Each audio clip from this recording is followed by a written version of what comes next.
Clea, the thing is we should be on the air because what do they call it? The Wi-Fi. A lot of people are using Wi-Fi and 4 to 5Gs, so we're kind of, even if we're not broadcasting, we're still transmitting and we are over the air for a lot of people. So I mean that has a value. I mean, like, if we're being pedantic about this, I am. When are we pedantic about anything else? Constantly is the answer to that. If I'm being pedantic about this, they are hearing us, so we are in sound waves. So technically, I do like the oh hi Cleo. Hi. Hi Cleo. Yeah. Oh, I've been playing with these letters. We'll talk about that a little bit. Oh god. Well, because remember I spent like 2 hours carving numbers and letters last stream. I'm aware. Yes. So we could talk about how I've been using those to you see the number, like this would be like my new episode on the thumbnail. Yeah. The little counter here. The number 42. Yeah. Well, I mean, so I basically did every number. How many of these have we done so far? These hermits help, or no, sorry, these crafty hermits. Like probably 15, maybe. 15. No, that's too high. 10. 10. Yeah. It's. Hold on. If we do we do 3 to 4 a month, and I feel like it's been 3 or 4 months. Yeah, we've done quite a few. Anybody who's keeping count, let us know. Well, wait. I think we did 8 or 9 while I was just working on the castle. Yeah, that's true. And I feel like we've done 8 or 9 since. So. Sorry. Yeah, I've just started putting the dates in my title rather than because these aren't really episodic per se. No, I mean, these are just... yeah, no. Giddy, hello. I'm using knives today. You're not allowed up. Oh no! I see what you're doing. You're doing letters and numbers and stuff. Well, that's what I was doing last week. I just wanted to kind of show what you were doing. Yeah. Well, so I figured out it's been 3 or 4 if I months, mount 3 or 4 my years. Yes. Yeah, if I mount my phone where the GoPro is right now, I can use my watch as a what do you call that thing on a camera? A shutter button. Mm-hmm. So my watch has like a remote shutter button app thing, so I can put the letters on. So I wrote the word Hermitcraft on like a brown piece of construction paper with the green letters, right? Mm-hmm. And I can move the letters around and use the shutter button every time I moved them, and not have to touch the camera. Oh, so you're doing stop motion. Nice. Yeah, so I was doing kind of like I just did an experiment. I don't know if it's the version I have is probably going to make it into the first episode of season next or whatever we end up calling it, but basically, yeah, it's like, I could just spell like HERMITCRAFT. Yay, look at me, I can spell. I can spell Minecraft. Yay. Yeah, I could spell that with the different letters, because like I'd have slightly different sizes of the letters and swap them out. And what I was thinking is, like, just to add a little bit of production zazz, that's American for pizzazz. I could have that kind of come in from the top, rather than doing like one of those fully animated like intros before the episode starts, like a production company. Just have it come down from the top. It just says, Hermitcraft at the top while I'm doing the howdy y'all, Joe Hill's here type thing. Yeah, that works. That's a thing that we could do, or you could do. Yeah. Yeah, and I almost thought, like, what if I did that for every episode, like, for like the chapter titles or for things like that. And then I'm like, oh no, there's no way I'm gonna want to bust out the stop motion. No. You need a couple of generic ones. So one that says time skip, for example. Oh my gosh, that's actually a great And you can animate. idea. You can animate a couple of those. So you can have like swirly ones and like just drop it in and then just coming in from the side. So you could do a few. Yeah. Okay. So I'm putting together a construction paper brainstorm list. Okay. So Joe's planning. I'm not planning. Having a time skip one is actually brilliant.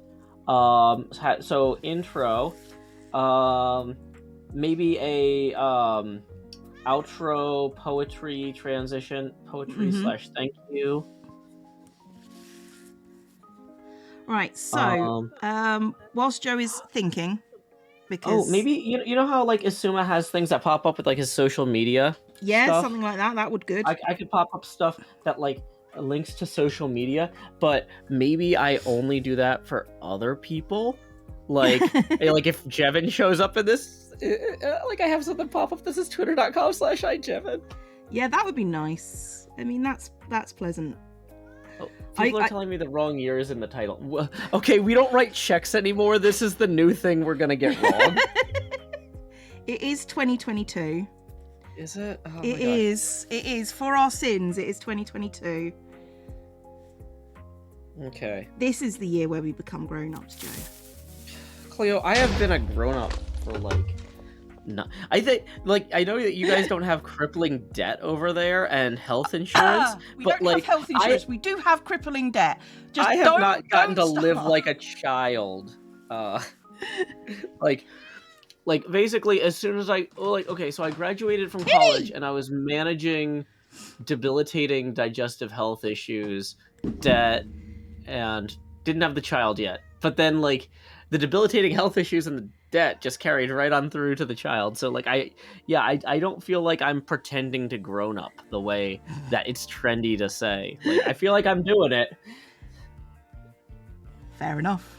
I just got told by Joe. That's fine. I understand, Joe. I will shut up. That's fine. You don't have to shut up. You could just be wrong more about something else. I'm wrong about plenty of stuff, Joe. It's fine. Mm-hmm. I don't need constant reminders. I got a new knife blade, by the way. People Ooh. were concerned. They weren't concerned. They were concerned that I was going to put in a new knife blade. So I did it off camera so people didn't have a heart attack. Nice. So, I'm doing my koala. So. Ooh. Yeah. So my fancy koala bear. That does indeed sound fancy. So, I had a few things to talk about. Well, so the first thing, though, before we do anything else, what I actually wanted to do art-wise this stream was to do a little bit of sketching of ideas I had for the next season of Hermitcraft. Okay. And I wanted to talk to you specifically about the respawn chunks, like resupply thing. Because I had some ideas about that. Okay, so like stuff that we actually agreed to do together, right? Okay, that's fine. Because I was thinking I might draw some sketches and like see if we're like roughly on the same page. If that makes sense. Yeah. So okay, let me turn to a new page here. Okay, so like basically what I was thinking is that instead of calling it like instead of it just being a generic resupply thing, like in season 7 I did that chest with the boats and that was actually super helpful. Season 8 we did the full egg with Pearl, but there were some flaws with that. Okay, like, explain the flaws to me, Joe. Okay, so S7 egg flaws. For one thing, it was smaller than like the respawn area, so you could respawn outside of it in the dark. Okay. Right? Yes. You could be on the back of it, and then have to walk around and maybe get creepers or something, right? Yeah, that sounds like something I would do. Yeah. There's no actual door or anything. Oh yeah, there's no door that actually gets closed or anything. So yeah, that's bad. Hello, chat. I don't think we've actually spoken to you really much at all. So yeah. So hi, Winnie T Ford, Rotation, Alpin Glow Up, Akuinu, DJ Frogtime, Tombstone 22, Alexis 87, Berlin, Emerald Lapin, Waj, Sheer, Tony, Arrow Awesome, Tafo Man, Mutant Fishy, Peridot, Oh My, Mr. Pretty Panda, Arrow Awesome, Faith, Diego, Eden Near, Arena Snow, Ria Hafa, Solanum, Coda Stuff, Barker, Hypothermic Haddock. Welcome. And also, people are saying I wrote the wrong season. Thank you. A very confused bird. For the resub for 2 months. 2 months. I love catching these streams. Always a highlight to draw whilst I listen along. Well, thank you very much. It's always a highlight to have you here. And if you're doing crafts along, well done. I don't. Yay, crafts. That's all I've got to say about that. Nice. You know, I'm realizing I don't know where I put down my colored pencils. Oh, now I do. Okay, great. So, It had no actual door, and it was smaller than the respawn area. I think were the most glaring issues. Did you notice any issues as well? Not particularly. I mean, I didn't go to the respawn area an awful lot. I did it once, and I think we need better food in there. Well, I mean okay, we'll put better. Not great food. The thing about the food is it was what we could harvest kind of in the surrounding village. So really what I'm saying is I want to make sure that we've got like proper farms of like animals and stuff. In the respawn area. So here's what I was thinking with that. Actually. So we'll say so season next ideas. Okay. So I was thinking we need to have the like I'm kind of imagining it as some sort of maybe either however the structure is, there needs to be like a plaza or a lobby, like a main area that is the size of the respawn. So no matter where you respawn, you're in the same room, right? We don't want to have it smaller than that. Thank you, Mix, for the 10-sub resub. 10-month resub? Sorry. Just out of curiosity, does anyone know, is there a respawn chunk, or do you spawn within a radius of the spawn point? That's a good question. Work? That's a good question for all you miners and crafters out there. Thank you, Red, for giving out a community gift sub. And we've got a hype train. Choo-choo! Thank you very much. Thank you very much. Yay, hype train. Yay, hype train. So, respawn area that looks like a big teleporter room. No, that's not really our style, and it is going to be very early on. This is like our first episode. I'm not going to say project, but it's one of the things we want to do in the first episode. Well, I will say one of the flaws with Season 8 Egg is it was not extensible. No. Okay. So, hear me out on this. So we have, what I'm imagining is we have the plaza or lobby. We have like the main chamber or main area where you actually respawn. And then off of that, on 2 or 3 sides, maybe not all 4 because we might have a road or path coming out front, right? But on several sides, we have what start off as like maybe farms, not maybe like a fancy cow farm or chicken farm or whatever. Right, pause for a second. We got an answer to our question. 21 by 21 blocks. Okay, so it's not necessarily linked to a chunk. No, it's not. Okay. Thank you, Arena, for the 103 very specific bits there. Thank you very, very much. Oh, don't choke. Don't choke if you can avoid it.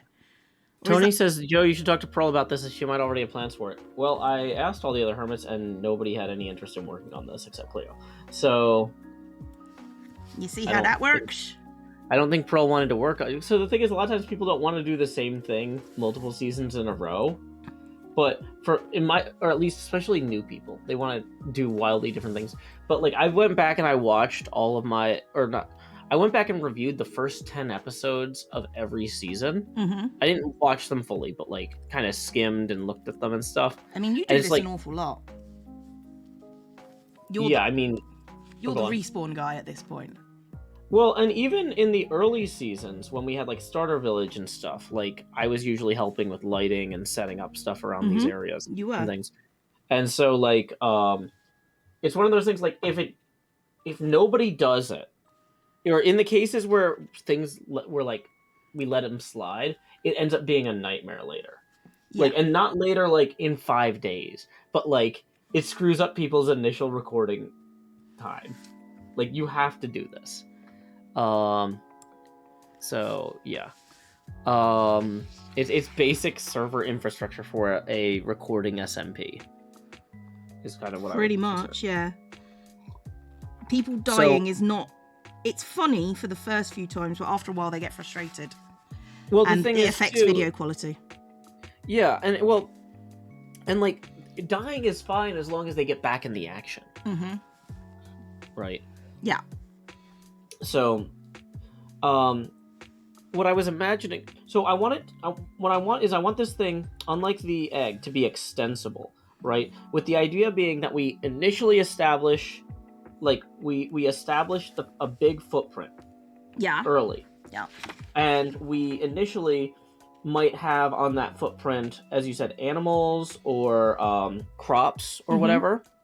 And then we replace them with like an HHH like supply depot where we just have 20 chests full of dirt. Yeah.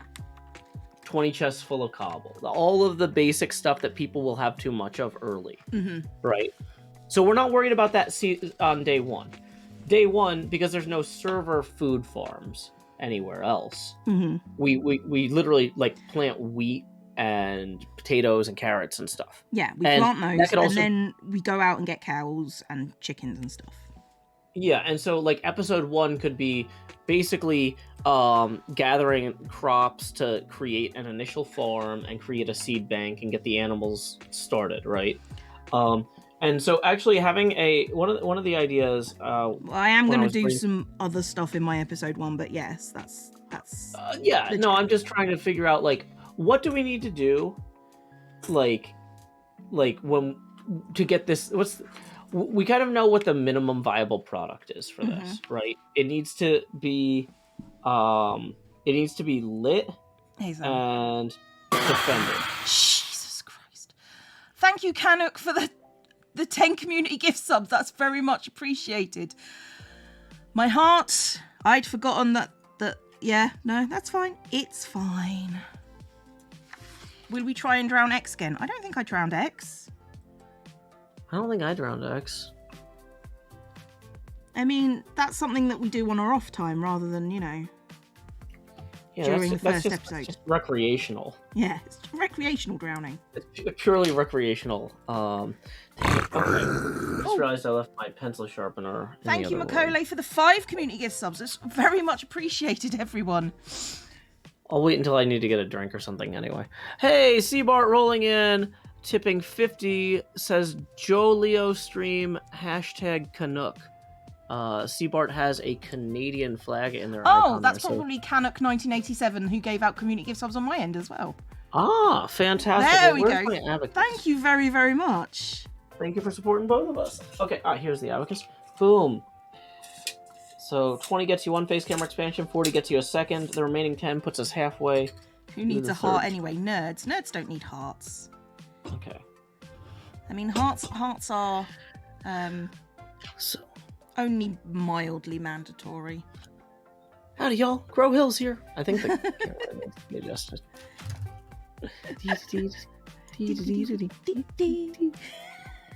Expand Joe. Alrighty. And then we are 10 away from the next face camera expansion. Thank you very much, Seabart 1987. Okay. I like making links over multiple things. That's nice. It's really appreciated. Okay. So, like, whatever it is, the minimum viable product seems like torches, fences, and chests, right? Yeah. Yeah. Like, we could get torches, fences, and chests in the first... like 20 minutes. 10. Yeah. So that's the other thing is and like, beds. If we can get a bed first thing. Yeah. So deployable quickly.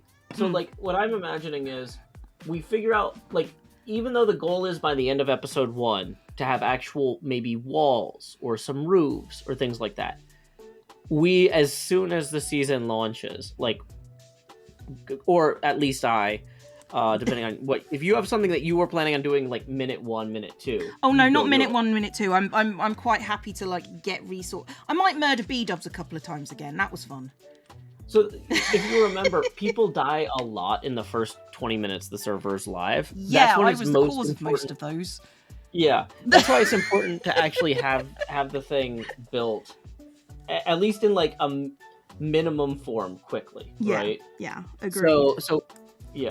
So we start with, fences, torches, chests, and like whatever crops are nearby.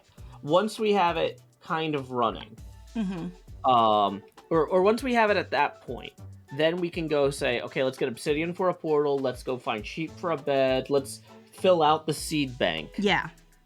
Where did I get the cute cutout things? I got them from the range, if you know where that is, if you're in the UK. Sorry. Trying to answer questions from chat and listen to you at the same time is my job. Oh, yeah, people are starting questions with, I know this is off topic, but, well, yeah, I'm not going to answer that. No. Because we already have a topic. Off topic questions are great for when Cleo and I are out of things to say, but this is 20 minutes into the stream. Yeah. We're not We're never going to be at 20 minutes. We can go on for 2 hours before we're out of things to say. Widget has resubscribed for 10 months. Thank you very much indeed. It's good to have you here, guys. Mm-hmm. Why is this? I feel like when I'm touching this table that should be... Oh, this table is on the same share mat as the microphone stand. I was like, for some reason it feels like bass is being conducted down through this side table. There we go. If it helps, I couldn't hear it. The only time I could hear is when I heard you knocking your mic. Well, Discord... Well, that's the thing is I wasn't knocking my mic. Dun, dun, dun. No, that's my thing, is I was like, why does it sound like I'm knocking my mic when I'm putting something on this side table here? Ah, poor planning. That's it. That's it. Mystery solved. Okay. Okay. So, people are saying, why is Cleo's voice weird? She's British? I don't know what you want. I don't know what you want from me. Is my voice weird in my stream chat? Because it might be it's just Joe. It doesn't sound weird to my headphones. Canuck gave out another 5 community gift subs. Thank you very much for the Hive Train. Thank you. It's fine on my end. So Aku Inu says probably Discord mic thing. Well, but if it's Discord, it would sound weird in my headphones too. Yeah. People. Okay. I can turn Cleo down a bit if she's too loud. I mean, yeah, that's a thing that lots of people have to do. Yeah. I don't know. I can fairly confidently say this is not a me problem at this point. Okay.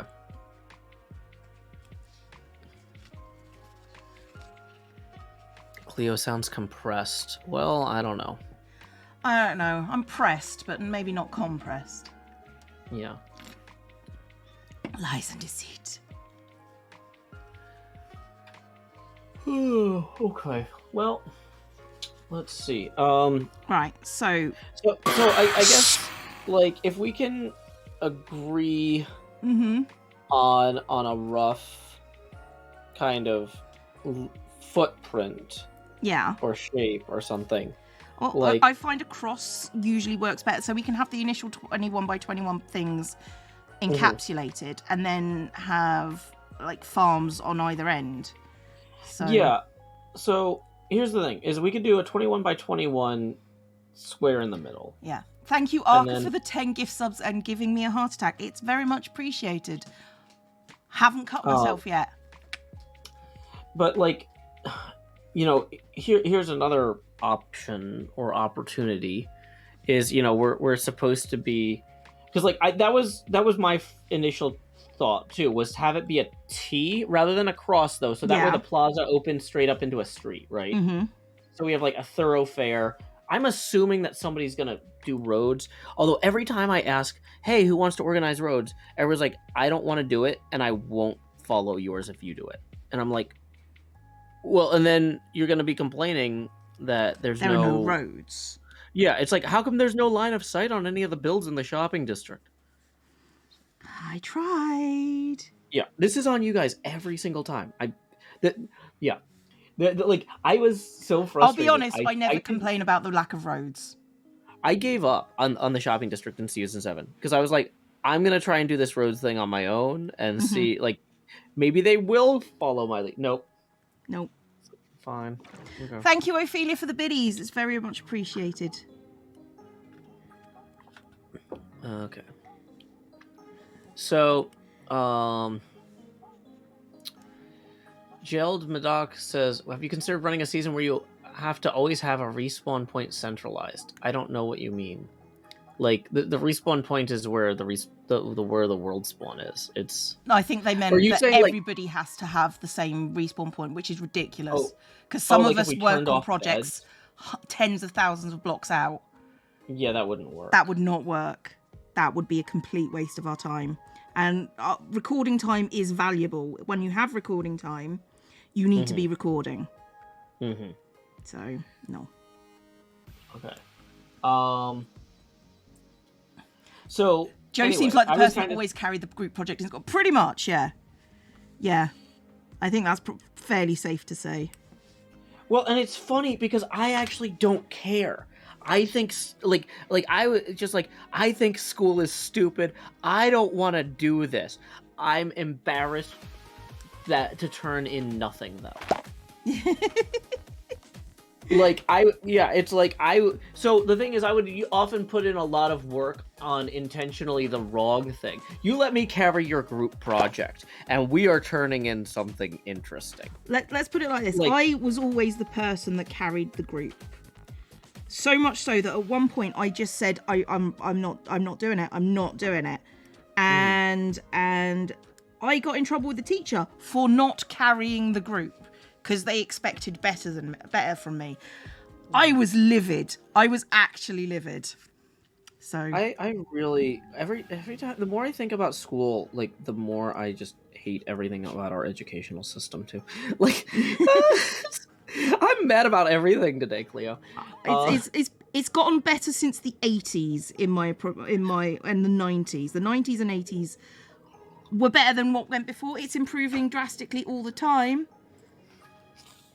But yeah, those teachers have retired or are dead now. So fingers crossed, it's the dead.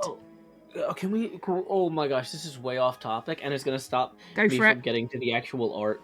But I want to introduce a topic for us to return to later. Okay. After we've started doing... Well, you're doing art already. I want to get the brainstorming to the point where I can start drawing ideas. Mm-hmm. So once we start drawing ideas, I want to talk about... There's an author who was talking about their wins for this year. Like, okay, this year really sucked. But there were a few things I feel like were positive. And one of the things they listed was their 15-year-old dropping out of high school as...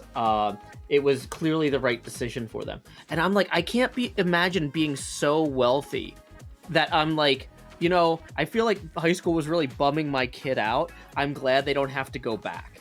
Yeah, no. And they're going to be set for life anyway because I'm an internationally best-selling author. But like, oh my gosh, most people dropping out of high school is really bad. And I know this because I tried a whole bunch of times and people kept stopping me and it really bothered me. Like, nobody would let me drop out of high school, but apparently if your dad's an author and you're, you know, sells books and TV shows and whatever all over the world, you can just drop out at 15. Like, I'm really annoyed by that. But we can talk about that later. That's fine. So, back to the shape concept, though. You know, Hold you were a talking second. about, Thank you, Vold, for the raid of people. It's very much appreciated. We're venting, just so you all know. We're hyperventing over here. No, that's just you. You're hyperventilating. There's a difference. You know, hyperventilation is really good for ensuring fresh air into the if you're new here, this is what we do. We traumatize ourselves for your entertainment. I'm not being traumatized now. This is actually this the is opposite. catharsis. This is cathartic, yeah. Okay. So based on our trauma. Yeah. Tony says, isn't 21 by 21 a little bit big for the plaza or the center of this structure? It has to be that size because that's dictated by the world spawn radius. Yeah, the reason why 21 and 21 could just be a brick.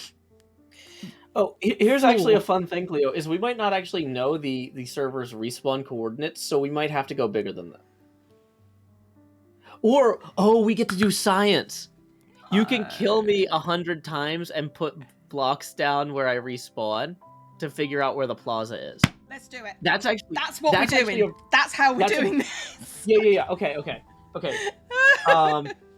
Murder science. Murder science with Joe Hills. Murder science to establish boundaries. My boundary is don't murder me. This is fine. I mean, this is actually no. This is this is part of what I want. Even though I'm coming in here with like a bunch of like checklists and stuff, that we use the checklist to figure out what we need, Mm-hmm. and then how to do it. Okay, so the core concept though is a square with 3 or 4 buildings that are square off it makes sense, but that's also, sometimes some of the newer hermits, no, just Korean, I'm not gonna throw Pearl and Gem under the bus on this, will say, come on guys, we're not making videos from 2012 here, but I really like my videos from 2012. Like, I go back and I watch them and I had so much more energy and I was so much happier. But I feel like maybe recapturing that energy without recapturing the architecture is a valid approach. And so I feel like looking at that square surrounded by other squares is a very early Minecraft approach. Maybe having that be like either circular or honestly, even a circular courtyard I like, or a diamond, hexagonal, a diamond, or a diamond. Yeah, like doing something with it, and maybe I need a floor pattern here, Joe. Is what we're saying. We need to break out the graph paper and do a 21 by 21 graph paper floor. I've got the graph paper. That's actually literally why. Oh my god. Okay. No, I'm ready for this. This is what I wanted to bring. This is what I dream of, Cleo. But yeah, the idea though that thank you for the biddies, Marcelam. It's appreciated.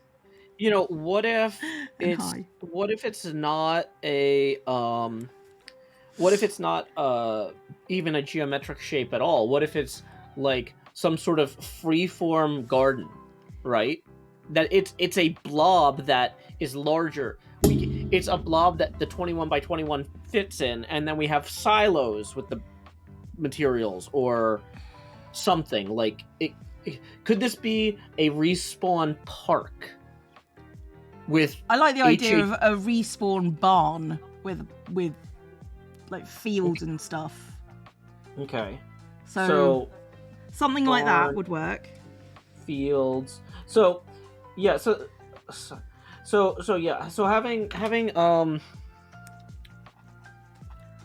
having this be something that something architectural, which feels like it's actually doing the job that it's actually doing. It's supposed to be doing. Yeah. Well, and so like to some degree, if this is like I don't know about you, but my plan is to not know where my base is, whether or not the hermits know the seed or not. I'm not going to plan where my base is until I explore. No. Okay. I think most of us are in the same boat there. It's just sort of like... My point is, though, that even if other people change their mind, I'm not going to. No, I'm locking into that. So I've actually been looking at ideas for starter houses. Oh my god, Cleo, you're going to love this idea. Okay, for the starter house. Am I going to love this? Thank you, Mini Cheese Mouse, for the biddies. I'm basing my starter house. You're not wrong. Have you seen the pinball machine Elvira's House of Horrors? I have not, because believe it or not, pinball machines aren't really that common over here. Do you guys have Elvira? I know who she is, but that's based on internet. Okay. Memeing. So let me pull up. Oh wait. I took a picture of this in my screenshot folder on Twitter, or for Twitter. So what I'll do is I'm gonna send you a tweet that says, "Hey Zombie Cleo, this is what I'm thinking of doing for my starter house next season." Okay. So that way people who are not here can also understand it contextually. So I built this in creative mode based on a pinball machine. Uh-huh. That has a haunted house in it. Based on Elvira's House of Horrors. And then I need to go to my screenshot folder, which unfortunately every instance of Minecraft seems to create its own screenshot folder, which is deeply upsetting. Is this what Planning the Castle was like pre-season 8? Yes, pretty much. Kind of. It was. I had the paper though that time. I did the graph. I did the base outline, I guess, is how we described it. Yeah. So what I want to do with it is I want to start it off with simple materials and then have the materials get better. I think dead coral would look amazing, but you can't build that in episode 2. No. Is this My plan is this for your base or is this for? No, this is for my starter house that's going to be like within walking distance of the respawn. So my plan is if I want to explore to eventually find a place for my base, I'm probably going to die without a bed while exploring a lot. Mm-hmm. So I want to have my starter house close to the resupply egg or respawn area. So I'm going to build my thing, down this theoretical road from there. I'm just trying to find it now because Twitter does not want to show me your tweets. No, I'm writing the tweet now. Well then. I'm gonna copy and paste the link into your chat once I've got it. Oh, okay, that's fine. I can do that. That's cool. A screenshot of the stupid alt text soft game Minecraft featuring Make a labyrinth. No, we're not making a labyrinth. We're trying to make things easier for us. Adaptation of Elvira's House of Horrors into Minecraft.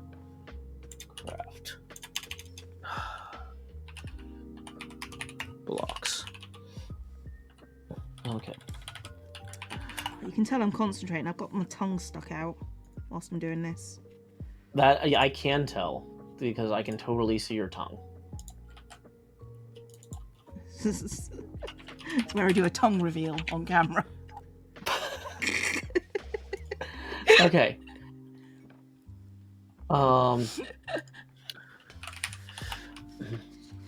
Making a giant holy cheese. No, this is obviously a koala. I'll start with dirt.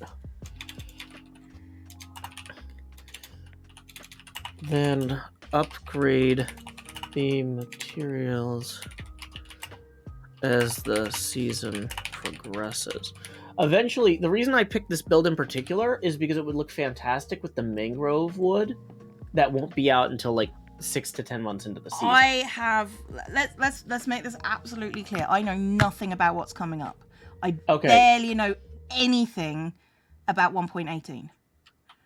So just getting that out there. When you say mangrove wood, I'm gonna go, we're getting mangroves?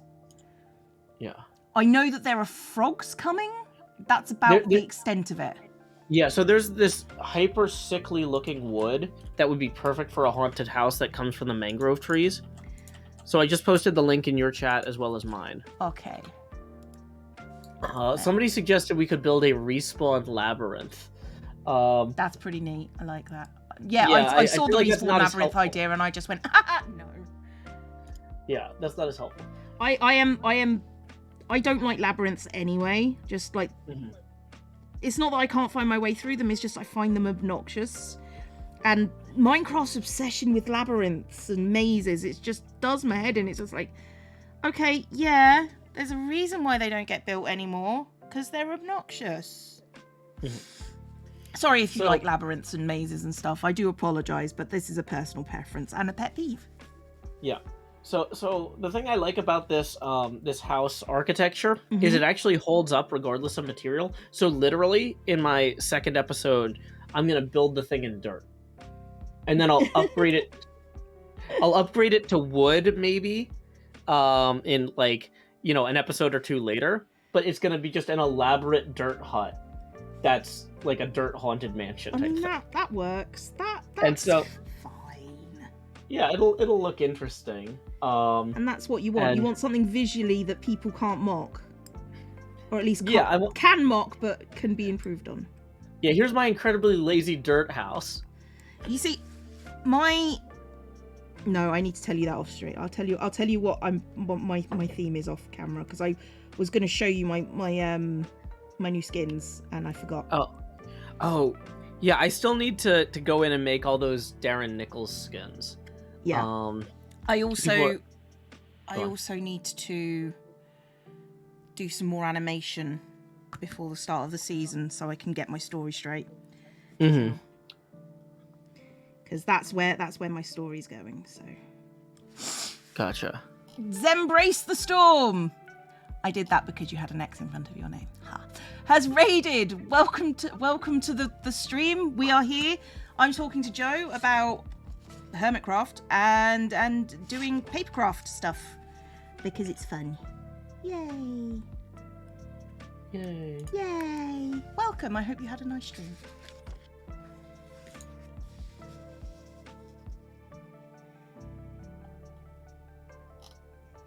Okay.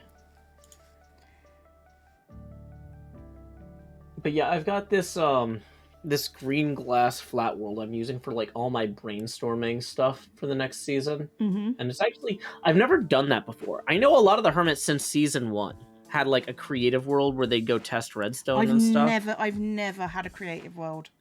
Yeah, I have my patron server, which I'm stealing that, and they go yay, and I'm like, really?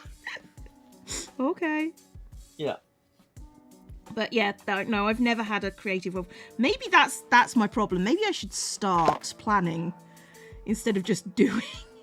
Well, and that's the thing though, is I'm like, I know that we're supposed to be using this time to take a break, but my health insurance just went up by $100 a month, and if I renew my lease is going up on my apartment by $100 a month. If I don't renew my lease, there's rent around here has gone insane because they can't evict anybody. They're just like, anybody new who comes in, we're going to charge an incredible amount just to make sure that you actually have money. Oh, and God. So I can't afford to move, and I can afford to stay, but it's frustrating to have to pay an extra, like, so it's like, hey, no Hermitcraft for a while. Also, your expenses just went up by $200 a month, even if you do nothing else. And I'm like, oh my gosh. Like, yeah, I don't know. So anyway, thank you very much indeed. So even though I'm not able to chill out and relax as we've been recommended to do, I am, at the very least, going to try and use this time to plan differently than I have in the previous seasons. Even if it doesn't work out, it's a good time to run experiments like that. Yeah, I've got a modded series coming out on Friday. Which might run concurrent. I mean, it's a very old pack, but you know, I've always enjoyed it. So I say I've always enjoyed the previous versions of it. It's now in its like 4th iteration. So you know, so I used to do modded. I used to do modded like before I became a hermit. So... Oh, me too. Some of my most popular episodes, even no, I didn't do mine until after I became a hermit, but some of my most popular individual episodes were modded episodes for years. So is it what you've been doing on stream? No, it's not create. It's something else. Although I am planning on continuing create stuff because I'm enjoying that. Mostly because people aren't telling me what to do. Yay. That's the problem with modded, because people go, well, now you need to do this. Well, no, I don't. I think you think you've misunderstood the brief here. I get to do what I want to do, and I get to play how I want to play. If you want to join and chat, that's fine. If you That's the thing I don't like about a lot of modded stuff, is it's so much built around optimizing that people assume if you're not playing optimally, you're failing. Yeah. Whereas I've like in my my current one, I'm making things pretty, and you know, that's the main thing for me. Being a Minecraft player, making things pretty is a big blooming deal. Yeah. Oh, you know what we could do? Cleo, this might be. This is true, Red. This might be too wild. Is to have people well, maybe we bring a little bit of the flower forest forward with us, and people respawn in like a flower garden, right? And we have a few we have a fence around it or wall or something to keep mobs out. Yeah. But so rather than having like a stone plaza or something, we just decorate it and make it feel landscaped, and Get some put azalea some trees paths in. in. Put some what? Azalea trees. Yeah, We could speak to Jem, because she likes custom trees. Yeah. And I'm sure once she's finished her thing, she'd be willing to help. Okay. So especially if we yeah, pay her. let's. I'm gonna go back to the ideas. So the idea is if we're doing it as a garden, garden center, Yeah. or garden in the center, then we don't have to worry about tiling the floor or figuring anything else out. It creates a green space. Everybody sit up straight, crack your That would backs. work well. And then we could also have like the so I guess there's a few things that we would need if we're gonna put in a portal, though. We would need a place for the portal that would logically fit in the garden. Maybe have a pond around it or something. Like we could have a quote unquote reflecting pond for the portal. Yeah, that could work. Just so people could get out of it, though. So it needs to be. Yeah, we need a bridge. What? No. Like I agree. Okay. So I'm just trying to get core concepts here, and then no, I haven't. If we what in a park, we had talked about doing a barn for the storage. We could have the storage also be primarily underground and accessible through like a shed. Yeah. Or something like that. Greenhouses, like if you've ever seen like the old Victorian greenhouses at like somewhere like Kew Gardens, something like that would be nice. Although I'm trying to figure out how we could do that. Well, here's the other thing though: is we need initially a place for people to just get food and weapons and tools, and those could be barrels and stuff by the exit. Yeah, that works. But it's a case of eventually we're going to need to make it storageier. Yeah, well, but the thing is, like, I guess what I'm looking at is the day one needs are to get people back in the action quickly. So we throw a bunch of barrels. Yep. With signs that say food, armor, tools, that sort of thing. And then we build the sheds that lead down to like the HHH storage depots. Yeah. Later. Yes. Right? Because we don't. The big thing that I don't want is I don't want people to build so close to this area that we can't put the HHH depots in later. Yes. So we need a big footprint. So to get the big footprint, we put in the farms initially. So we have we have wheat fields, potato fields, carrot fields, animal fields, livestock pasture. Surrounding this garden, and then we replace the wheat, carrot, and potato farms eventually with garden expansions and maybe greenhouses and sheds that lead into storage areas. Yeah, that works. Or communal stuff. Is that? Yeah, that works for me. Logical. Is this thicker than? Yes, it is much thicker. Stuff could be in the gift shop. Well, I don't know that we want to build a gift shop day one. Not day one. We're thinking historically, but if it's like a special garden area, they have gift shops. Gotcha. We just got a tip from Alfie for 5 who says roses are red, and because of the moon, the next Hermitcraft season is coming out soon. Have a lovely day, Joe. Well, thank you, Alfie. That puts us 5 away. The soon is in quotes.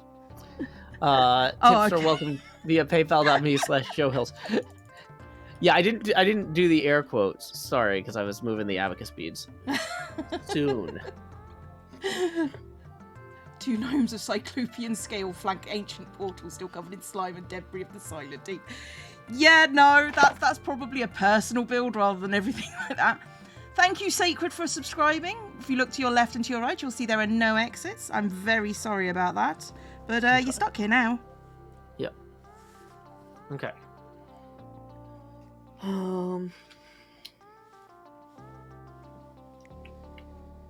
Yeah, and then keep in mind too, I guess there is a possibility, we're kind of assuming that World Spawn's going to be in a flat space. World Spawn could just be on a cliff. And we could end up having to build platforms. No, I'm serious. Like, no. I'm just thinking. Do you remember season 2? The first thing we built together. We were working on like a plaza or we did the Hanging Gardens. The Hanging Gardens. Okay, yeah. So, you know, I'm not saying we recreate that, but we could have it multi-level like we did there. Uh-huh. So that's something that we could look back and do. Yeah. Well, and actually this is a good point, is like maybe we just need to be ready to adapt to whatever. Because like that's my plan for mostly for the season. Yeah. Because I was thinking about this very narrowly. Like we could have our respawn be on an iceberg, and so and literally we just build and we just add some lights and throw some barrels in the ice. That works. And like make it look like a ship is frozen in the ice or something. But yeah, we don't know what's coming, which is which actually makes me more excited for this spawn than any spawn we've done in the last 3 seasons. Not knowing is great. Because 1, it doesn't put any pressure on me, but 2, it's just sort of like, well, what if this happens? I could do this. And I've got a theme coming in for this season, but, you know, adapting it to like deep dark and, you know, and mountains. In fact, I really want a mountain. Okay.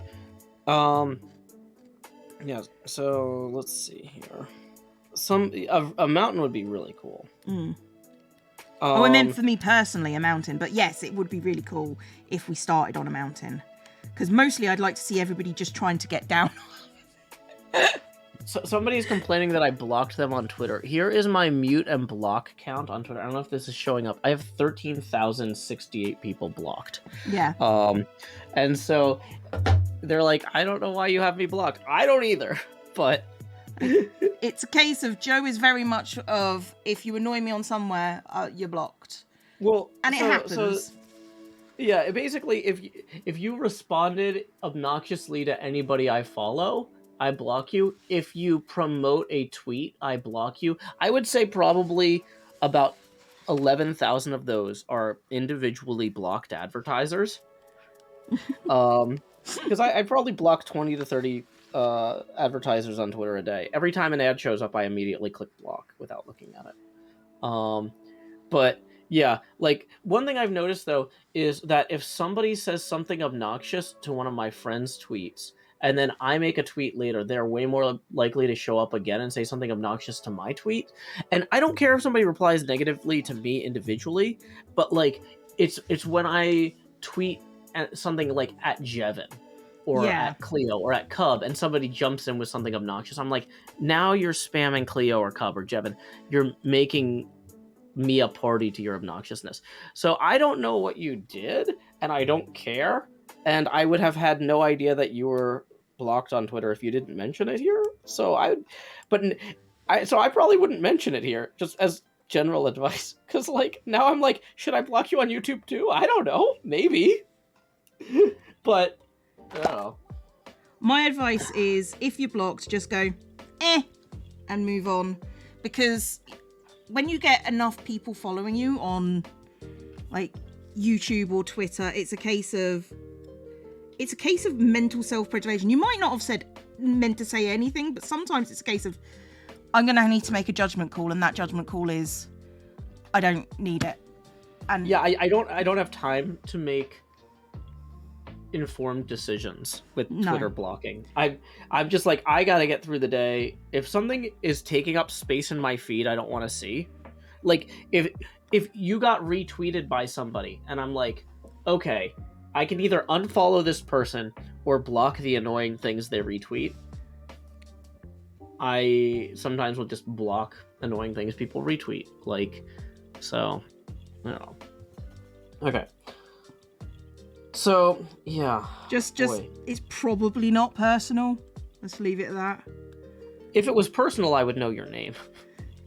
Like, I'm going to be honest, there are some people I block and I remember them, but you're not one of them. Yeah. So it's not personal. Oh, a Puddle Slime has resubscribed for 5 months. Last Scissors didn't save your sub.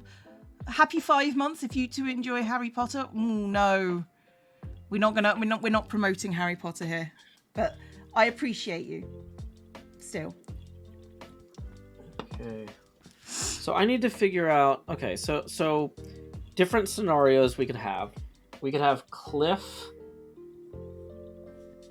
We could have a cliff where we need to build basically shelves and caves, maybe, and ladders. Yeah, probably gonna need quite a few ladders if we end up in a mountain. Yeah. So.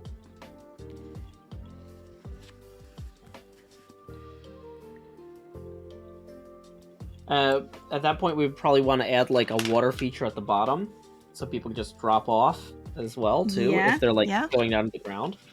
So if we had like a big iceberg. Why would we need etho? If we were on an iceberg, we would probably want to build like a shipwreck. Yeah. Frozen in the ice. That'd be really cool. Actually, that would be incredibly cool. Yeah.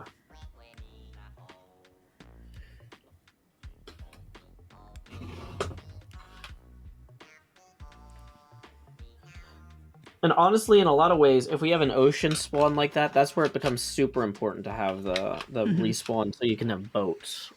So we got to prioritize. Yeah. In particular.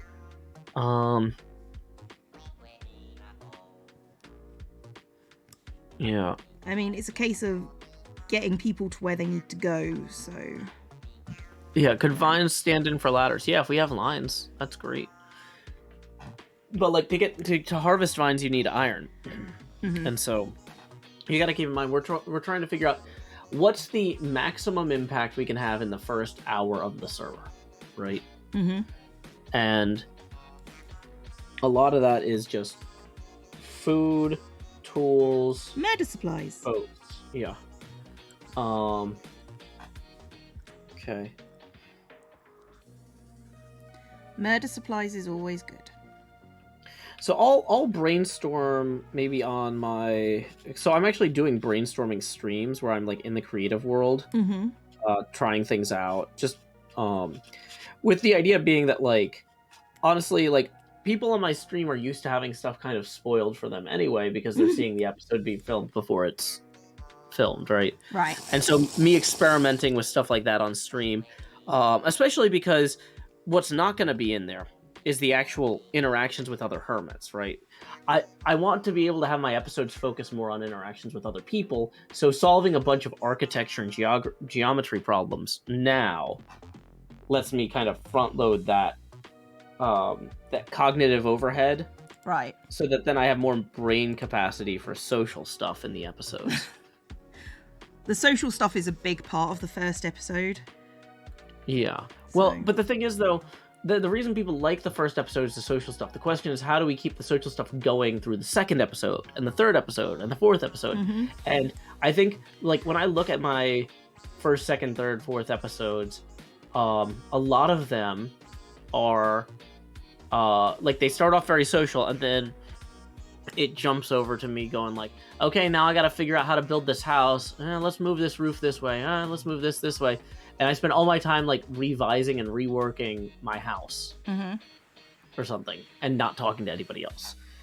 And so the other thing I like about building the house with dirt initially and then replacing it with wood and coral as we go is I can say, hey, Jevin, I got my starter house here made out of dirt, but I want to replace all the walls with acacia.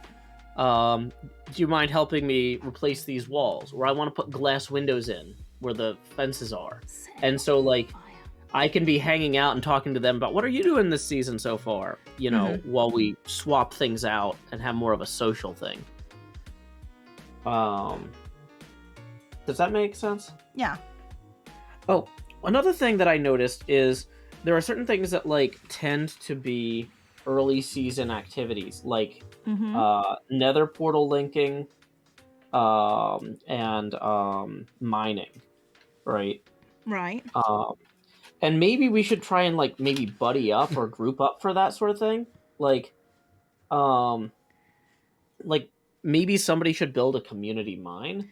I Oh feel God, like I if we're remember the community mines. well, the thing is though that if we don't know where our bases are going to be, at least some of us on day Yeah. one, Yeah. we're not going to go just build mines at our bases, No, that's right? true. And that was a question I had too. Is like, should the community mine entrance be an HHH thing, or should that maybe we should try and find somebody else who wants to focus on that and lead that project? I don't know. I genuinely don't. But I kind of want maybe my first mining underground exploration episode to be a hangout type thing. You know, like when you, me, and Pearl were like looking for netherite with the beds and the mining. Yeah, no, I get that. You know, like so instead of having the first mining episode being a solo mining episode, could it be a collab mining episode? That's possible. Yeah. Just doing stuff as a group or not as a 21-person group or 25-person group. I don't even know how many hermits there are. But 28? is it, oh my gosh, really? Yeah, I think it's like at least 27, 28, yeah. Wow. There's a lot of us now. Yeah.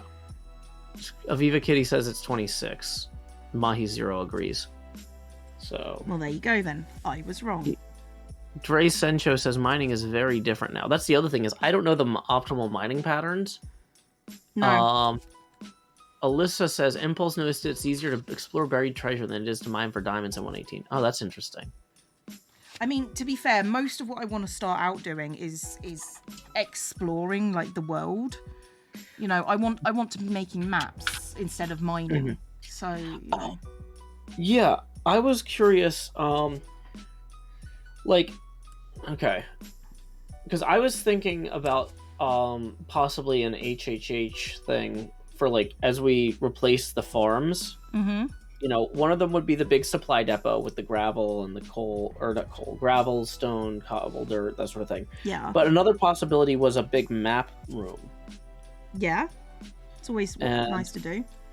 Yeah, so if you were planning on doing a lot of that sort of thing anyway, yeah, and I'm I was quite happy planning to on do that.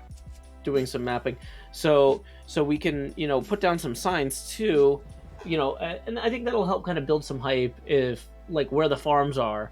You know, we put down a sign, future site of HHH supply depot, future site of HHH map board, or whatever. And then, you know, say, we'll come back to these in future episodes, you know, stay tuned, that sort of thing. Works for me.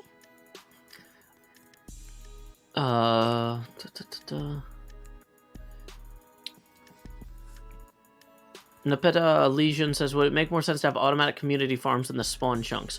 Well, the thing is, though, the quote-unquote spawn chunks are, it's not just the world spawn that's continuously loaded, right? It's like a few chunks.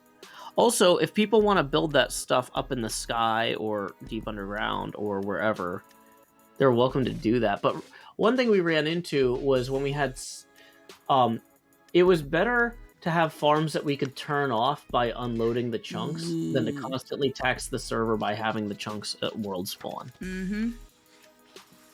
I mean, we do, like we have in the past, sometimes moved spawn chunks. Yeah. So, you know, if it's been, you know, 100% necessary. Yeah. So, Sarah says you need to mine for different materials in different places, so iron is easier to find at higher elevations. Coal is not found at all below level 0. So, I mean, really, it makes sense to me to have, like, an actual, like, cool community mine. I'm hoping somebody else does that, but if they don't, then, like, maybe that's... HHH. Yeah, maybe that's an HHH. Because, like... that would be and a rough nether portal network. I know HHH does a lot of nether portal linking, but oh my gosh, when we don't, nothing gets done. Yeah, there were people that were complaining about the nether in this season. I'm like, that is the best nether we've ever had. It might not have been the coolest nether we've ever had, but it is the one that is most consistently linked up. It's functional. It is the one that functions the best. Bakura has resubscribed. That's a 2-month resub, thank you. But yeah, it may not be the prettiest, and I'd argue that it's quite pretty, but it does the job, and I don't get lost. Yeah. You know, people can go to the purple tunnel, and I know where that is. So yeah, that never saved me from getting lost so many times in World Up. See, I mean, that was partly why we were jamming it out so quickly, because we knew it was coming. We knew that the world download was going to need it. Duskadair says, I loved the Season 6 Nether until I tried it in person and got immediately lost. Yeah. The main function of good nether is to keep the profits rolling for the Elytra sellers, right? Yeah, I don't know about that. No, not quite. So, yeah.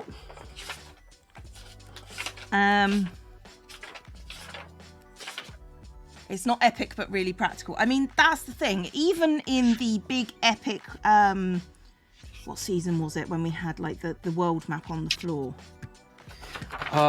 Season 6 maybe? Season 6. I got lost in that. I got lost in that so many times. Yeah, because like the floor wasn't very well lit compared to everything else, so it was hard to see where you were. Yeah. Okay, so I need to go and get my pencil sharpener and also refill my drink. So, Cleo, do you mind covering for me with the chats? No, we're good. We're good.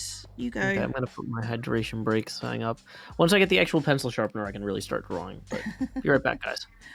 All right. Oh, my fingers are very, very sore right now. So, are you late for the party? This isn't a party. This is a trauma bonding session. This is where we come to traumatize Joe and then, you know, accept that that's the way that things are going to be for the rest of time. So, and I'm here making a koala.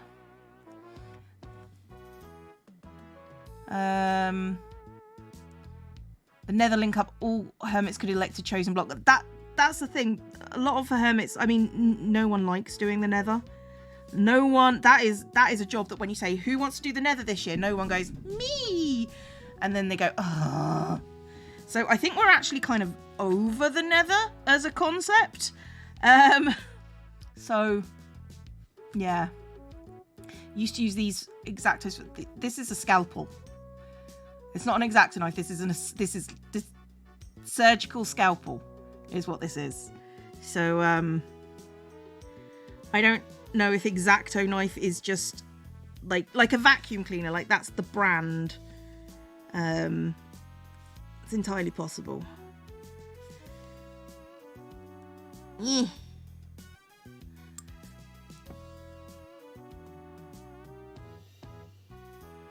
It's just basically a blade attached to a handle. That's what a scalpel is. It's a blade attached to the handle. You know, it's just a scalpel, like precision cutting tool. Yeah, that's basically what it is. It's a precision tool. And I'm using it to cut out paper. You know, and thanks to Corpse for... I'm doing a quality job. Oh, Reptilian. Oh. That's... Oh, that was good. I liked that one. So, yeah. I'm easily led. It's fine. So, what do you guys want to see in Hermitcraft? Like, bear in mind that I'm going to ignore everything. What do you want to see in Hermitcraft Season 9 specifically? Mini Cheese Mouse Cheer Biddies, you're going to put funky paper behind the koala. If I can find some funky paper, maybe. That's a possibility. Howdy, Cleo. Hi, Joe. I'm curious what people want to see, too. More collabs? Carol's return. It honestly didn't occur to me to ask. Like, it's funny, it's like, I think I've probably done 4 or 5 brainstorming streams in the creative world, and I never actually, like, thought to say, like, what do y'all want to see? I'm just like, here's what we're working on today. I need a starter house. Okay, we're gonna work on the concept for my mega base. Let's figure out how big it needs to be at what scale. Okay, Community we're gonna work games seems to be a thing, like games at the Oh. community, like head games and stuff. I might do head games. It's a longer season, so it might be worthwhile doing it. But I'd need to find a twist for that because, you know. Oh my giddy aunt! What? Releasing the Phoenix has tipped $100 and said, finally managed to catch one of these live. Thank you so much. That's so nice of you. Oh, I needed that. My freezer broke yesterday, and all the I was just like, I'm gonna stock it up. I'm gonna get like healthy meals, and it's all gone. It's all gone, and it's just like I've had to buy a new freezer, and now I have to restock the thing. So thank you, Phoenix. Not leaking, I'm not. But yeah, yeah, that happened. About a year and a half ago, we had this 3-day power outage, and it was right because it was during the pandemic. I had just done a huge food run to Costco to get like food for like 3 or 4 weeks, and so everything in the freezer, everything in the fridge, all wiped out. Like, it's miserable. No. It was heartbroken. It was just sort of like I just did a whole bunch of batch cooking, so I was prepared, and it was just so you like made the food that died in the freezer. Yeah. Oh no. Oh, thank you. Thank you, Crustream, for the freezer fund. Thank you for the biddies. It was just like, I made it all. I was prepared. I was a grown up, and then it's gone. It's just gone, and it's like, yeah. Kind of gutted, but it's just food. So yeah, I've had to fork out for a new freezer, and then I'm gonna have to buy all the food again. So kind of, yeah. That's rough. It was an unexpected expense. So, yay. Okay, you know what? I need to maybe brainstorm some. People are saying do collabs or whatever, and I think you're right. But like, it's a question of how. Yeah, the question is, what could I do? Like, for example, I don't think I did anything with Ren last season. No, and that's to be fair, really... Ren was really busy with Doc last season. So. Yeah, Ren was. Yeah, he was super busy with the Hermatrix stuff, and like, but like what was frustrating too is I would say, hey, if you guys need help, let us know. And then they'd be like, no, we don't have time to collab because we're digging out an entire chunk by hand. And it's like, well, no, let us know if you need help. Yeah. Like, so I don't know how to, I feel like there was kind of a communication breakdown there. And I'm going to be generous and assume I didn't do a good job of like explaining that like, hey, if you're too busy to do a collab because you're doing something mindless, please invite me to do something mindless. Yeah. And we can talk. And I'll cut it down to 3 minutes of the funniest jokes for the video. Thank you, guys. Thank you, Brad, for giving out the community gift sub. And thank you, Canna Rusher, for the $10 for the freezer fund. Thank you so much. Yeah, like one thing I need to do is I need to start logging onto the server earlier in the day more often. Yeah. That's right, because like I haven't done anything with Mumbo for a while, really. I don't think I've done anything with Mumbo. I mean, the closest I got to do anything with Mumbo recently was, oh god, it was me going onto when I was live streaming on Hermitcraft, and I ended up wandering a pot next to him. I don't think I've collaborated him within seasons. It was the Hobbit thing, I think, because you were Hobbits together. Oh yeah, the Hobbit thing. That was the really closest thing. Oh, I really enjoyed the Hobbit thing. 6 or 7. Oh, thank you, NJ, for the gift sub. It's appreciated. You guys are so nice. So, if y'all were gonna see me collaborate with Mumbo on something, what would it be? What should? Because like I guess I I don't really build things that need redstone. You know, I was thinking, Cleo, and this is not just me saying like, Cleo, help me fix my season. This is me saying like, so for example, what if?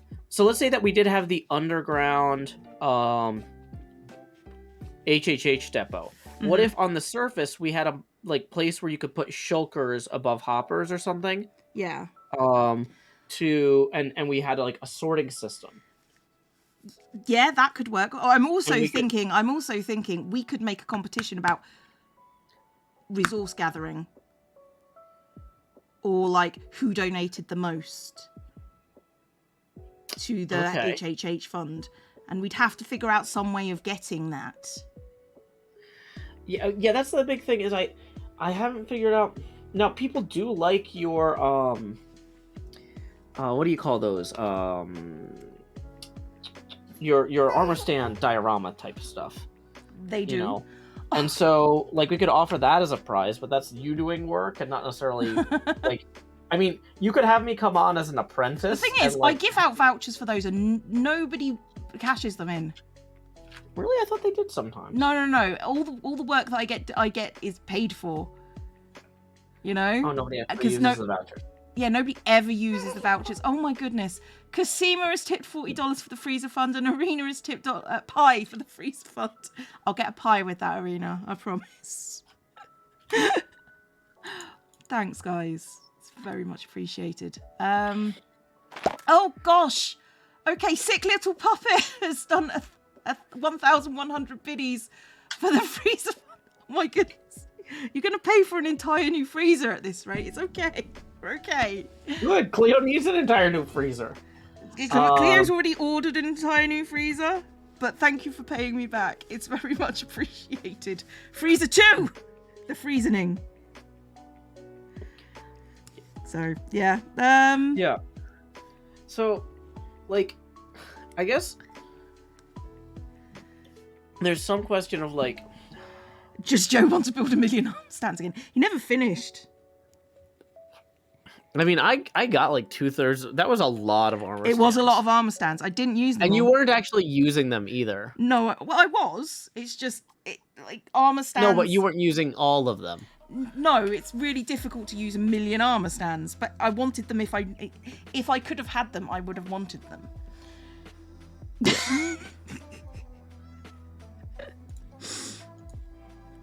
Okay. Place a smaller freezer in a bigger freezer. Alice has donated $10. Thank you very much, guys. So 1, 2, 3, 4, 5, 6, 7. That's 1, 2. Oh, money can go towards food into a newly ordered freezer. That's true. That is true, Sam. Thank you. I didn't think about that. I just sometimes I get a bit funny about what people give money for, and I realise that's a me problem. Mm-hmm. But I appreciate it. Don't put a freezer into a freezer, it will break both of them. The freezers are quite large, so yeah, I'm assuming that's true.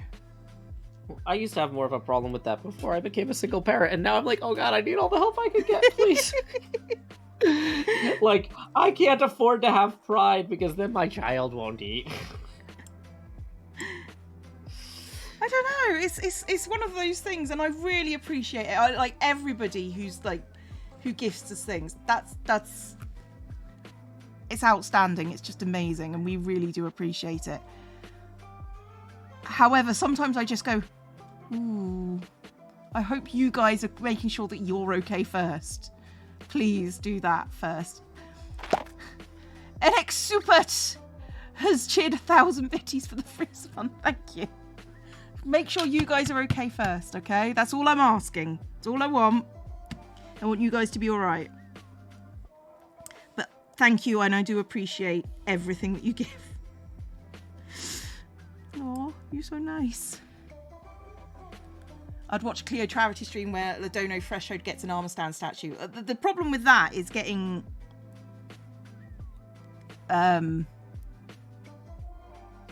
things sorted, because armor stands are tricky, you know, because like if you're looking at like let's go for my favourite one. The best one that I ever did was Wile E. Coyote for Tango. Uh-huh. And that was 200, less than 200 armor stands.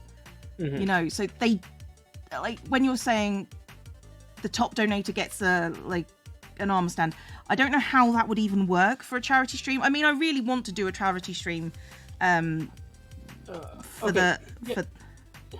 Yeah, so the way to do it is you don't do it for the top donor or whatever. You do it, you set a price. You say at $1,000 you get an armor stand. Not a full armor stand scene necessarily, but like, you know, we'll put you doing something, right? Yeah.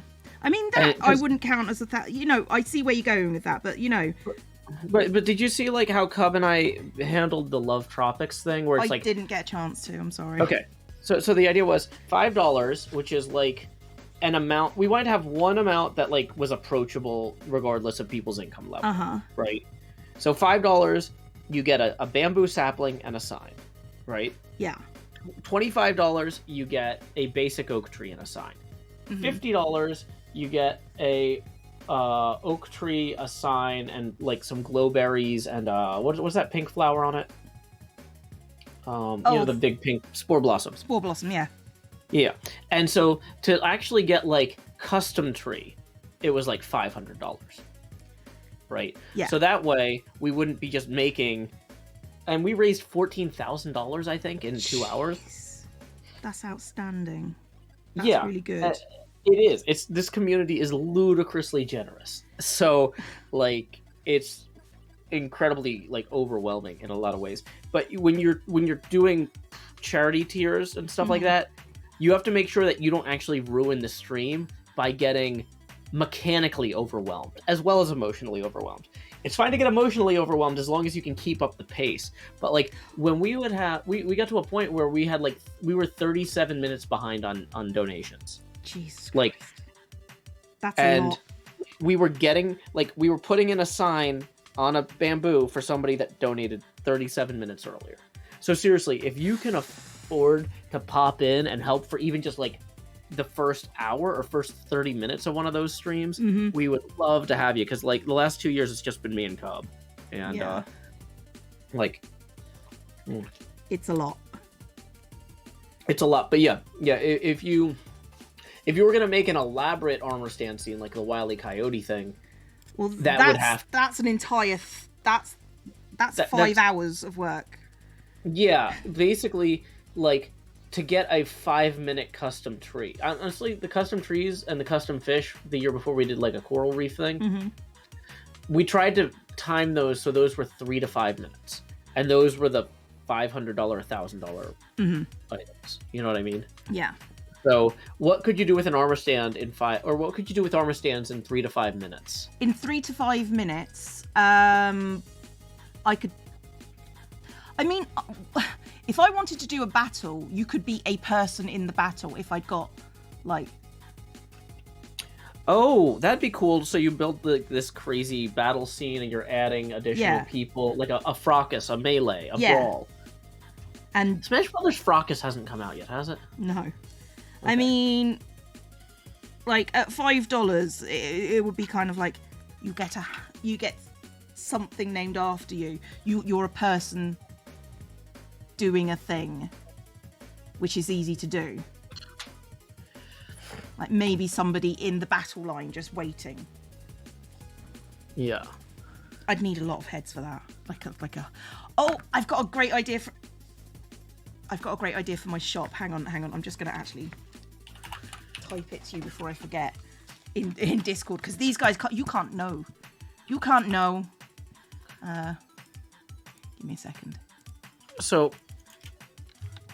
I drew a picture of B-Dubs here because he and I haven't really done any interactions much this last season either. And I was thinking, like, we could have him texture the what do you call it?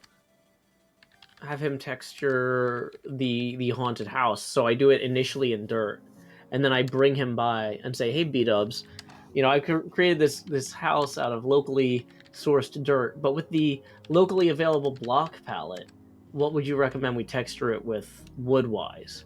So, like, if we end up in an acacia biome, I'd say, what would complement the acacia? And he could come in and give me some pointers on texturing. Yeah, I mean, that's like a really nice little thing to do. That seems fast and easy. Yeah, and that's what we want. That came out wrong. Gotcha. Where did my knife go? My knife's there.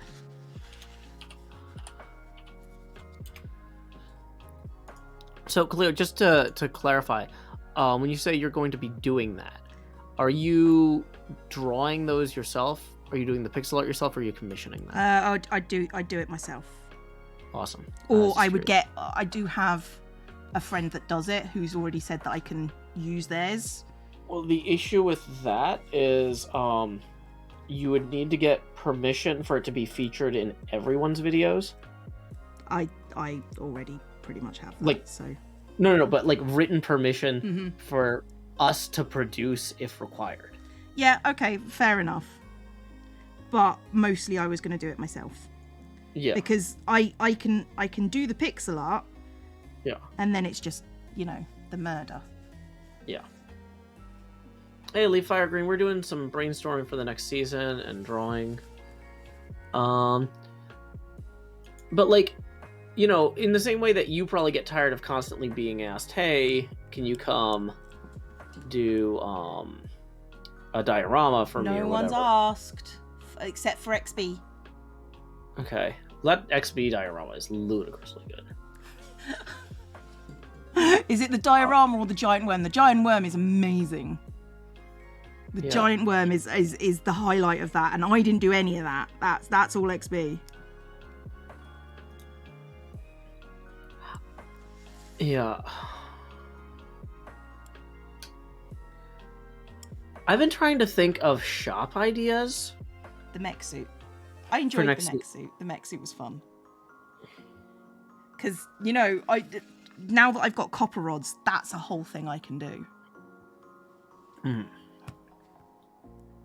not selling myself short. I'm just aware that, like, here's the issue. The issue is that I don't think that armor stands... The stuff that I do is that amazing because you guys have seen what my patrons can do. They are 100% better than me. Like whatever I can do, they can do it better. So.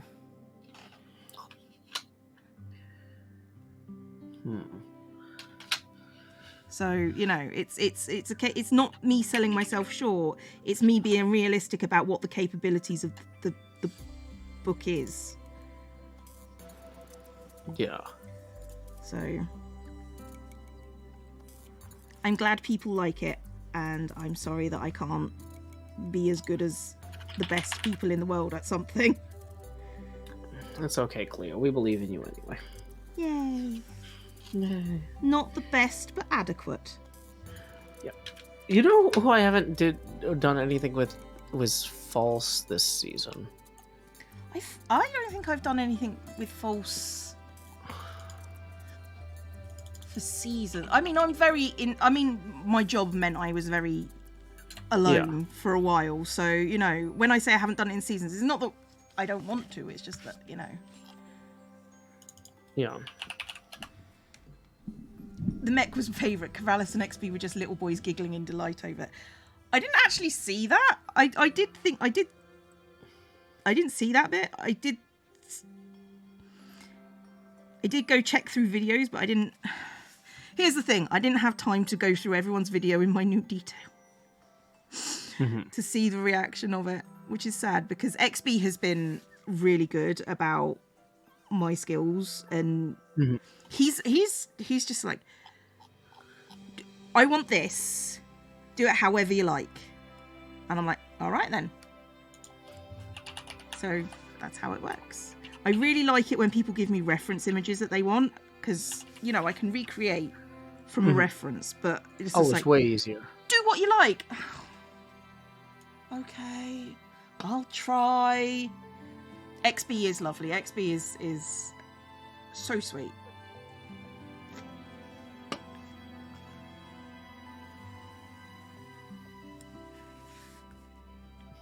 Okay. How you doing, Joe? I'm good. I'm just trying to figure out how False's skin works.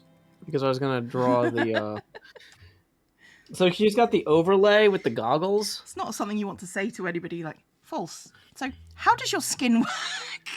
Yeah, it's like that gets real creepy real fast. That's a bit creepy. I'm going to need the bathroom, though, so can you Okay. carry the chat for a minute? I can cover. Howdy, Cleo's chat. Centauratron wants to see with armor stands with Doc Octopus's arms. Reptilian Tonekeeper says, wish I had Java, because I want to use armor stands to make a spindly humanoid monster. 1ET Ford says, XB is down to earth, love his streams and videos. Kiana Rusha says she was moving country. General Mayhem MC, howdy. Graves says, Joe's piggyback rides. Stress was mainly on Vault Hunters. Yeah, I'm not... Hey, welcome, Varani. I could do something like poetry magnets, put words on paper for people to build magnetic poetry kits. Oh, that's an interesting idea. The thing is, in the game, it wouldn't work very well.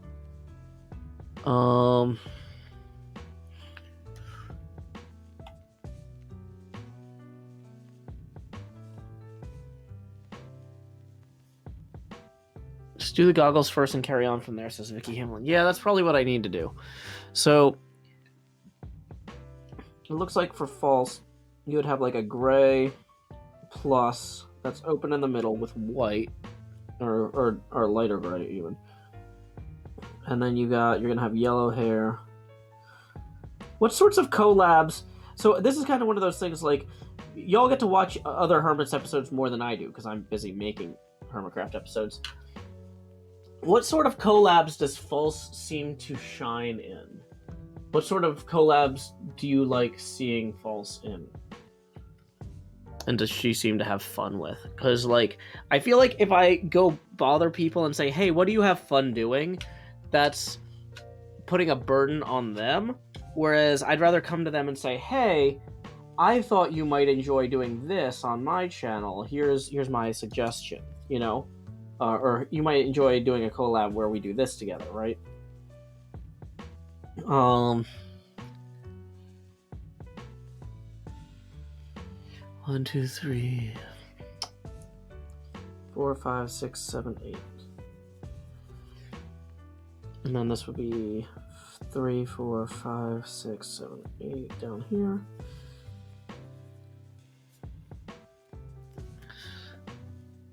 And then this kind of comes across here. And then down there. False enjoys mini games the most. Might be a good person to go mining with. She wants more people to play mini games with. She hadn't dragged her into collabs, would say, I have a project for her, and let False put her spin on stuff. She enjoys pranks. Pranks is a good idea, too. These color pencils are not ad supported. These are just the ones I bought at the store. So, go buy whatever you want from your store. Like, Jubilee says, I watched 10 Hermits and False shows none of the videos. Hey, welcome, I'm Angel. False tends to vibe with community game events like XP's Ava Cavings thing. You know, resource gathering race might be fun. Anabon Banana says trolling someone with False. End busting might be good. A lot of people are saying trolling and shenanigans. So, I kind of think I need to be spending more time brainstorming pranks. The big problem with pranks is I can't do them during the streams. Abba Caving would be a lot different with 118. Yeah, we could do some sort of Abba Caving 118 remix. B-Dubs likes a good prank. Yeah. Okay. So let's go ahead here and get the blue out. Hello. Welcome back. Hello. How are you? Yeah. I'm good. Yep, so I was trying to get people to help me brainstorm like what False might like doing collab wise. and a lot of people are saying pranks and mini games.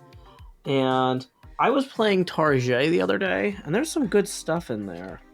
Like, Uh-huh. I was thinking of revisiting, though, one of Cub's mini games, which had the timing was based on button length, and it was kind of, oh, I forget which one it was, but it looked like a Forbidden City pagoda type thing, and it had targets that pop up, and I was thinking of rebuilding that one with custom timing, because the timing on the game, the core concept of the game was solid, but the timing of how long the target stayed up was based on whether you pressed a wood button or a stone button at the beginning of the game, and the fast mode was just slightly too fast for human reflexes. It might have been whack-a-mole. Like, so basically, you on the fast mode, you had to basically shoot at where targets might be and hope that they popped up there, because they wouldn't stay long enough for you to release the button once they appeared, if that makes sense. Yeah, no, that sounds horrific. Rube Engerman says whack-a-mole. Yeah, so yeah, the doing a whack-a-mole mini game, based loosely on that, and maybe consult with Cub, yeah, and have him kind of. I mean, Cub's always up for a collab. Yeah. What's the plan on the koala? I don't know. It's like, what's the plan on any of my stuff? I don't know. When it's there, it's there. It'll be pretty, which is the main thing. Okay, so we're gonna put false down for mini games and pranks. I mean, there wasn't a lot of pranking really going on this season, comparatively speaking. Part of it. Okay, you know what part of that was, though? Was because we had to lock the exterior. Yeah. Or the animation. Yeah. And so we couldn't do big builds. We couldn't massively change people's big builds. But yeah, okay, so let's see. Gummy Bear tips 10. Thank you very much, Gummy Bear. That puts us $5 past our next Face Gamer expansion. So here we go. It's time to expand. Do you remember when... Puts us I'll go for it. 15 away from the next expansion. What, Cleo? Do you remember when we used to give people presents for their birthdays? I made Jeff a card last week. I mean in Minecraft. This is in something that Hermitcraft. I've given up. Yeah, we could get back to that. That'd be good. Because, you know, I remember like giant objects being built and inside was like presents. We would build sculptures in people's bases as presents, yeah. Yeah. And let's see, Gummy Bear says, I wanted to say thank you for streaming Civ 6. It's just what I was looking for in a strategy game. Did you say they have a space colonization version too? Yeah, it was called Civilization Beyond Earth, and I played a lot of that. It came out between Civ 5 and Civ 6. I enjoyed it a lot. Is it better or worse than Civ 5 and 6? When the problem with all Civs is the base game is always not as good as the previous one with all the expansions. Yeah. So Beyond Earth, at first, it was kind of empty, because there's like a lot of the plants had a lot of water, and you couldn't really do much on the water. But then the big expansion for that was like the ocean expansion, and it was really good. I got a lot out of Civilization Beyond Earth. I've played a lot of Civ 6, and I played a lot of Civ 4, but Civ 5 sort of passed me by. Yeah, I'm playing Civ 6 on stream some. I did a stream where, I say a stream, 40 hours of streams where I played as Poland, because my mom's dad is full-blooded Polish. And then, and we spread the religion of turtle power throughout the world, and eventually got a tourism victory, though. And now I'm playing as Scotland, and I've got, because my mom's mom was Scottish, and I've got the religious attribute of pilgrimage, so I can have Scottish pilgrims versus the world. God. It's a play on Brian Lee O'Malley's comics, Scott Pilgrim. Yeah, it took me a moment. It's a 7-volume box set that you can get at your local bookseller. That's not an ad. I'm not getting paid for that. Brian Lee O'Malley, if you're watching, you have more money than me. Please help. Thanks, Joe. What? You have more money than me. Please help. I mean, I think that's the every charity ad going, isn't it? You have more money than me, please help. Yeah. Well, I mean, there's not a lot of ads that I would actually like do, but if Brian Lee O'Malley was like, "Hey, do you want to help promote the new Scott Pilgrim thing?" Or the new he wrote a book called Wish that I bought a friend for his birthday. I haven't had the chance to read it yet, but that looked good. I need to read it, but okay.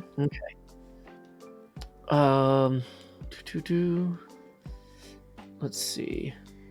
But yeah, the we didn't really do a lot of pranks, but pranks are hard to plan in advance of the season because they really depend a lot on the landscape. And they really depend on what the other person is doing that season. Is Joe in the UK with Cleo, or is he just calling? Joe's right here. He's right here with me. Yay. Oh, I actually need to look into visa stuff. So, okay. I think I'm gonna try to get to Scotland to look at houses. And specifically, I'm probably gonna be looking around Edinburgh. I don't know if you would want to coordinate an Edinburgh trip, and we could look for good places for houses together, not necessarily to buy the same house. But I'm just saying, at the point where like I'm going around checking places out, you might. Well, I would be on the opposite coast, really, because Edinburgh is expensive. Gotcha. Well, so the thing is, I need the international airport, and also I kind of want to be there for Fringe Festival. I'm going to be honest. The other coast is like 2 hours away, so you know it's not. It's not impossible. It's not onerous. Yeah. So what I'm looking at, people are saying, wait, for real? Yeah, I'm considering moving to Scotland. Now the thing is, the timeline for this is what I do once my kid goes to college. Like I can't move internationally unless my ex, who married a German citizen, moves to Germany, like, which would probably only happen in like the case of like a Trump re-election. Like if he expels immigrants from Germany or something, that could happen. But like it'd be hard for one parent to take a child off the continent without the other parent also leaving the continent. So what I'm looking at though is trying to buy a place and build equity until my I'm gonna probably have to renew my current lease for 16 months. Yeah. So the plan is in the next 16 months, save enough money to buy a house somewhere in the United States, which I don't know where yet. But Nashville is gonna probably price me out. So we'll have to look at other options. So 16 months from now, probably leave Nashville if I can't afford to stay, if I can't afford to buy a house. Because the problem is right now, I'm treading water. I'm not building enough savings to prepare for a good future. And so I'm like, does that count as living sustainably if I'm not actually accumulating any wealth or ability to buy a house? Or like, honestly, even trying to buy a house here, like I can't save enough money living here to buy a house here. So it was like, well, I could go rent somewhere in another city for 2 years or outside of town for 2 years to save up enough money to try and buy a house in Nashville and still maybe come up short. So like I'm thinking now, my plan is stay here so my kid doesn't have to change schools too many times until I save up enough money to buy a house somewhere in the United States. Move there, then get about probably 9 years of equity in that house, sell that, and try to go to Scotland. That's what I'm thinking. Yeah, that seems reasonable. It's going to be real weird till Joe's opening change. Yep. So yeah, I was thinking about going and visiting Scotland in like 2023 though, to get a sense of like, to kind of do a sanity check on some parts of that. We've discussed how I'm probably going to react, but I'm open to meeting up. Yeah. Well, that's the thing though, is like, there's a difference between me saying, "Hey Cleo, I'm in London," and me saying, "Hey Cleo, I'm in Edinburgh." Yeah, so it would require absolutely. more. It would require more coordination on both of our parts in order to make that meetup happen at that point. You're not wrong. You're not wrong. Yeah. Oh, so Yeah, no, like, I can probably psych myself into 2023. Yay. You've given me a year's worth of notice or so, you know. Yeah, and once again, probably... this is the current bad plan, but it's the least bad plan I have at this point. Because I mean, plans change all the time, but yeah. Yeah. It is a koala, yes. But no, yeah, I like 2023. I could probably do. Mm-hmm. My schedule's a bit open. Oh, I started working in my journal like in January the 1st, and it was like, yay! I get to see the effort of my hard work. It's actually really calming to you. In fact, I've got it here. I'll just. Ooh. Yay, it's actually really chill just doing it. So, you know, being able to do it and having something pretty to work with is just so nice. It's just so nice. Yay. Hello, kitty. So I think I'm going to run and refill my drink real quick. Yeah, you probably should. Thank you.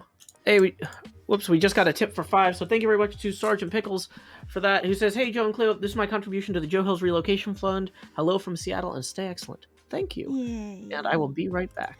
I'll see you in a bit, Joe. You started a journal this year too. I mean, this is a bullet journal, which is specific kind of journaling, but, you know, a lot of people use it as an art project, so I decided to take my extreme lack of focus and then focus it. I mean,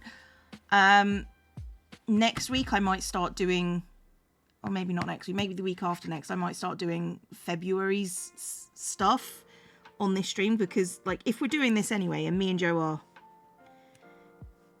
kind of about, so, you know, I might as well do it on stream with Joe, so, you know. Yeah. But it was cool, but I don't have enough going on in my life to justify a system. Well, you see, I thought the same, but then I looked at it and then I just went, actually, just having the lists in there, it helps my brain so much. So for example, I've got, pulling this out now. I've got like content planners and editing tips and stuff that helps me work. And then I've also got things like trackers, habit trackers that I want to work on, and mood tracker, which I fill in daily, and it helps. So yeah.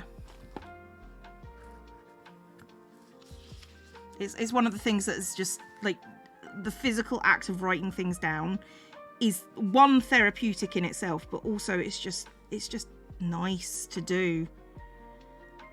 And because I do work from home, I need to motivate myself more, because that is really tricky to do. So yeah, if I find motivation helps.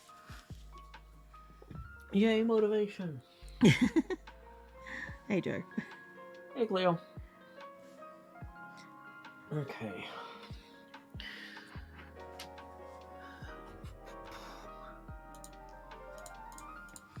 So is it just want to leave the US thing, and Scotland is a good option? Scotland is an excellent option. I mean, it's one of those things, like, I'm worried about the long-term trajectory of the United States. Mm-hmm. Is one thing. I want to live somewhere with a good arts scene. Because, like I said, I know we previously discussed, like, you were talking about how you live 30 minutes away from, you know, a great cultural city. I live surrounded by places I can walk to. Like, and so, but, you know, it might be more affordable. Yeah. For me to go somewhere like Scotland than for me to stay in Nashville. I mean, I don't know. Going to London is arguably terrible idea.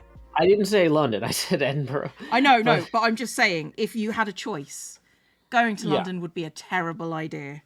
I don't If think you I can want afford it. for money. Yeah. I mean, arguably, Edinburgh's pretty bad for money as well.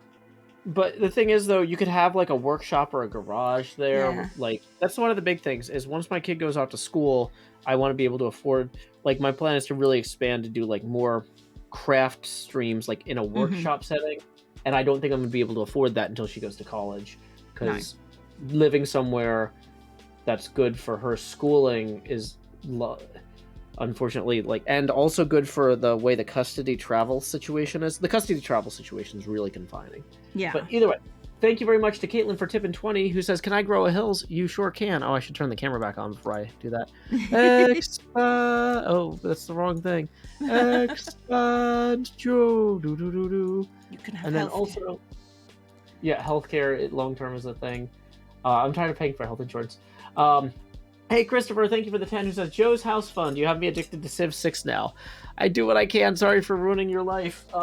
Anyway, y'all have seen that money go straight to my head, but now, like Jacob Marley, these chains I forged in life are about to begin pulling me down to the deep below. Enter the Jost. Bum bum bum bum bum bum bum bum bum bum. Lowering the Joe opacity now to 90%. At this point, each additional face camera expansion will be accompanied by a corresponding drop in Joe opacity, and we are currently 20 even away from that next face camera expansion. Tips are welcome via paypal.me/JoeHills and YouTube Super Chat. Yay. But yeah, Cleo, I mean, like, it's one of those things, like, part of it, too, is one of my main goals throughout my youth was to be able to leave the United States and travel and see the world. Oh. And I have never been able... I got to Canada once. Like, basically, it's like if I move to Europe somewhere, or Scotland in particular, or England or something, I can then, like, take trains and go places, like, and see stuff. And, you know, like, I don't know.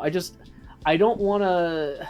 I'm worried that if I stay here... That's one of the other big problems with staying in Nashville, is it's too expensive for me to travel very often to... Like, I can't take 2 weeks off to go to see France or Italy or Greece or anything like that now. And I don't think I honestly will... That's one of the reasons I was like, maybe 2023 for the Scotland trip, because at that point, hopefully, I can move somewhere cheaper that still has... The problem is it has to be cheap, but have good public schools, and also not make me not ruin my life with the custody relocation agreement. So, like, moving further away from my ex would end up costing me money, whereas if I move to, like, near where she's at, it could save me money in terms of, like, legal stuff. But at the same time, she lives in a ludicrously expensive part of Long Island, and there's nothing cheap anywhere near Long Island. So it's like, okay, what connects to the Long Island Railroad? What's across the Port Jefferson Ferry in Connecticut? Like, it's like, okay. And you know you're in trouble when you're like, okay, I want to save money. I'm going to move to Connecticut. Like, that's really bad. Yeah. That's bad.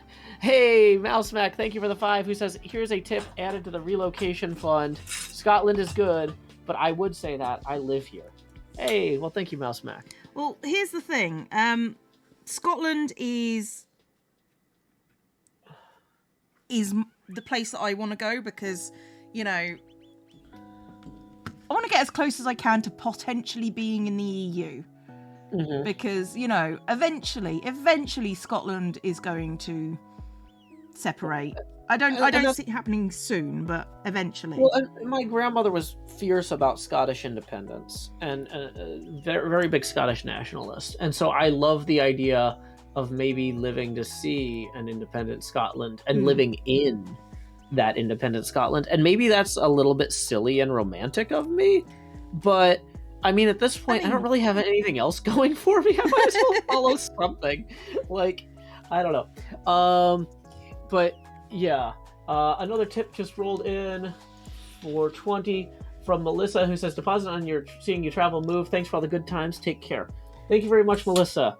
That puts us 5 past our next Face Gamer expansion. So here we go. Expand Jost. Also, NJ Coffee Junkie says, at that point, you might as well, at the point where you're considering Connecticut, you might as well move to Hoboken. The problem is, getting to Long Island from Hoboken requires going through New York City, whereas getting to Long Island from Connecticut, you get to ride on a ferry. And honestly, I really like boats. And that's one of the things that I hate about living in Nashville. I only lived in Florida for 2 years when I was a kid, but I loved being close to the ocean. It was, I don't know, I just loved being near water.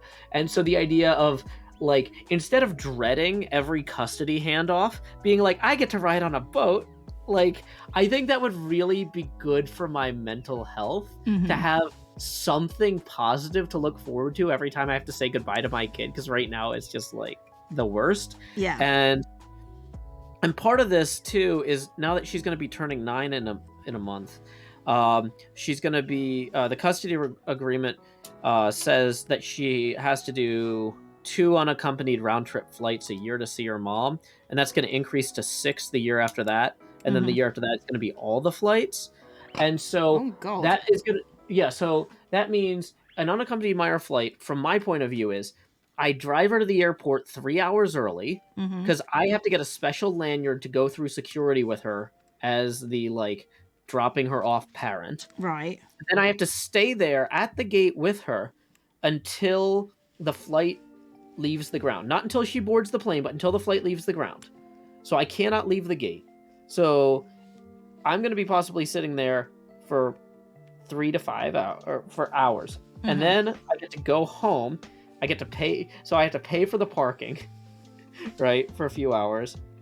I go home, and then when it's time for her to fly back in, I have to go through I have to go to the airport. I have to go get a lanyard again, show a bunch of papers to get the lanyard for the unaccompanied minor pickup, and I have to wait for her at the gate. I can't wait for her outside security. I have to go through security. And I would have to do this every time. So once again, at the age of 9, it's only twice a year, which is 2 round trips. So that's 2 drop-offs and 2 pickups. Yeah. The next year, it's 6 drop-offs and 6 pickups. The year after that, it's every time she sees her mom, which is like every 3-day weekend from school, plus spring break, plus it ends up being way more than 6 trips. And I don't know if I can deal with sitting in an airport, having all this time to think about how miserable this living half a country away from the other parent situation is. I think that will objectively drive me crazy. And so you might be like, Joe, doesn't Connecticut have a high income tax? It's like, but how much of my income do I lose if I actually go mad? Like, I don't know. I mean, how would we tell the difference? This is a scenario, like, optimized to frustrate me. But, like, getting to sit on a ferry, it just, you know, it's different. Yeah, it's different. And, like, Sarah Sheffer says, I would want to move closer to prevent those flights. Yes. May Downing says, I used to travel unaccompanied every few months, and it was a nightmare. Sarah also points out the stress on the child is terrible. Yeah. That's the thing, is I am also terrified if this flight, like, gets if, like, you're only allowed to do it on non-stop flights. But, and so that also means I can't relocate easily to a city that's not easily within driving distance of my ex, or also has non-stop flights to the airport near her. And so my options for that are Baltimore, Orlando, Philadelphia, Tampa, basically. That's what the airports have nonstop flights to Long Island, and Nashville. And so, I don't know. There is a chance if I wait it out, if Southwest cancels its nonstop flights from BNA to MacArthur, then that might be okay. But I think they still have nonstop flights to other airports in New York and or around New York City, and my ex would probably just have my daughter go to those. So, like, I really, um really don't love the current situation. No, I can imagine. And I don't Like, everybody yeah. in my chat's talking about American landmarks, and I'm just like, that's, yep. Yeah. I And don't so, understand any of those places. yeah. Honestly, like, and you know what? Maybe the Scotland relocation thing doesn't work out. Maybe it's just a pipe dream. But like, I need some sort of like Goal. light at the end of this tunnel that if I have to move somewhere I don't want to move for the next 10 years to avoid these flights, like that. Okay, the reward at the end is I've built some equity and I can move somewhere totally different with access to Europe and like Yeah. I don't know, like, you know, an ancestral link. We still have some family over there that we're not really close to, but you know, my mom could possibly get me in touch, and you know, stuff like that could be. Yeah. I mean, you know, it's just I don't know. I need something, and I get it. I get you. I get you. yeah, I gotta figure out too. Like, honestly, I gotta figure out if there's a way that I can just like I don't need a full-time nanny. I'm happy taking care of my kid 99% of the time. But if I could hire somebody to do this airport thing for me, Oh, like I think that would actually like really help me emotionally, but I don't know that would be good for my kid. And so at the point where I'm looking at trade-offs like that, that's when I'm like, maybe I need to just sidestep the entire situation. yeah. Right? That's definitely a... Mahi Zero says, what about the Philly area? It isn't a terrible drive to New York. Well, because there's direct flights from Philly to MacArthur Airport, my ex would probably just insist on me putting her on the plane. So I don't want to do that. Is it just sort of like, I don't want to see you kind of thing? What do you mean? Like, would she insist on a plane journey for her not having to see you? Is... Well, no, okay, so here's the other thing. So driving from Philadelphia to Long Island requires driving through New York City. So you think about all the good things about being stuck in an airport for 4 hours, and then think about how fun it would be to be sitting in New York City traffic for hours. Like, here's the thing. Like, I don't want to drive through New York City. And in theory, at that point, I could take a train, but like, the ferry boat option is like really nice because it's a boat. There's no ferry from Philadelphia. There's no boat from Philadelphia to Long Island. Yeah. So I don't know. I don't know what to tell you. Yeah. Like, at that point, the train might make sense, but still, you have to probably change trains in Penn Station to switch over to the Long Island Railroad. Long Island Railroad has 1 million stops, and it's famously slow. So, I mean, we'd be talking about 10 hours of round-trip travel versus the ferry is 75 minutes. And, you know, we could write the agreement such that my ex picks, or, like, a babysitter or somebody picks up our daughter on the other end of the ferry, right? So I don't even necessarily have to like get off I mean, I probably would have to get off the boat because like legally they want you to buy 2 tickets and whatever, but like, or I might be taking a different boat back because another boat might be leaving in 10 minutes, but this boat has to refuel for an hour. But like, I could get to the ferry terminal, look at the ocean some more, get on another boat and go immediately back. I don't even have to necessarily take my car to the ferry because the ferry is near enough the train station. Like, I could take a train to the ferry to Long Island, try to get the agreement written such that my ex or her agent, babysitter, whatever, picks up our daughter, go back, you know? And that seems a lot more doable and nice. And yeah, it does seem a bit chiller, not gonna lie. But yeah, I mean, at that point though, I am like, okay, what's along the train line to the ferry in Connecticut? And you know, and once again, even with the income tax, Nashville is so expensive. We're talking about moving from like a major cultural city to, well, I could take a train into New York, but it would be, yeah, this would not be urban living. This would be rural. rural Connecticut type thing. On the plus side, though, even quote unquote like rural Connecticut like has Lyft service, because one of my big things I'm worried about is if my car breaks down, how screwed am I? Because my car is from 2008. Okay, I am not getting a lot of drawing done. You're not, but that's okay. Sometimes art isn't about the drawing. Eloquent or not says, I missed something. Why is it a legal requirement for the 9-year-old to not be accompanied on the plane? No, I have to allow her to take unaccompanied minor flights. I could technically fly with her if I wanted. If you had the money.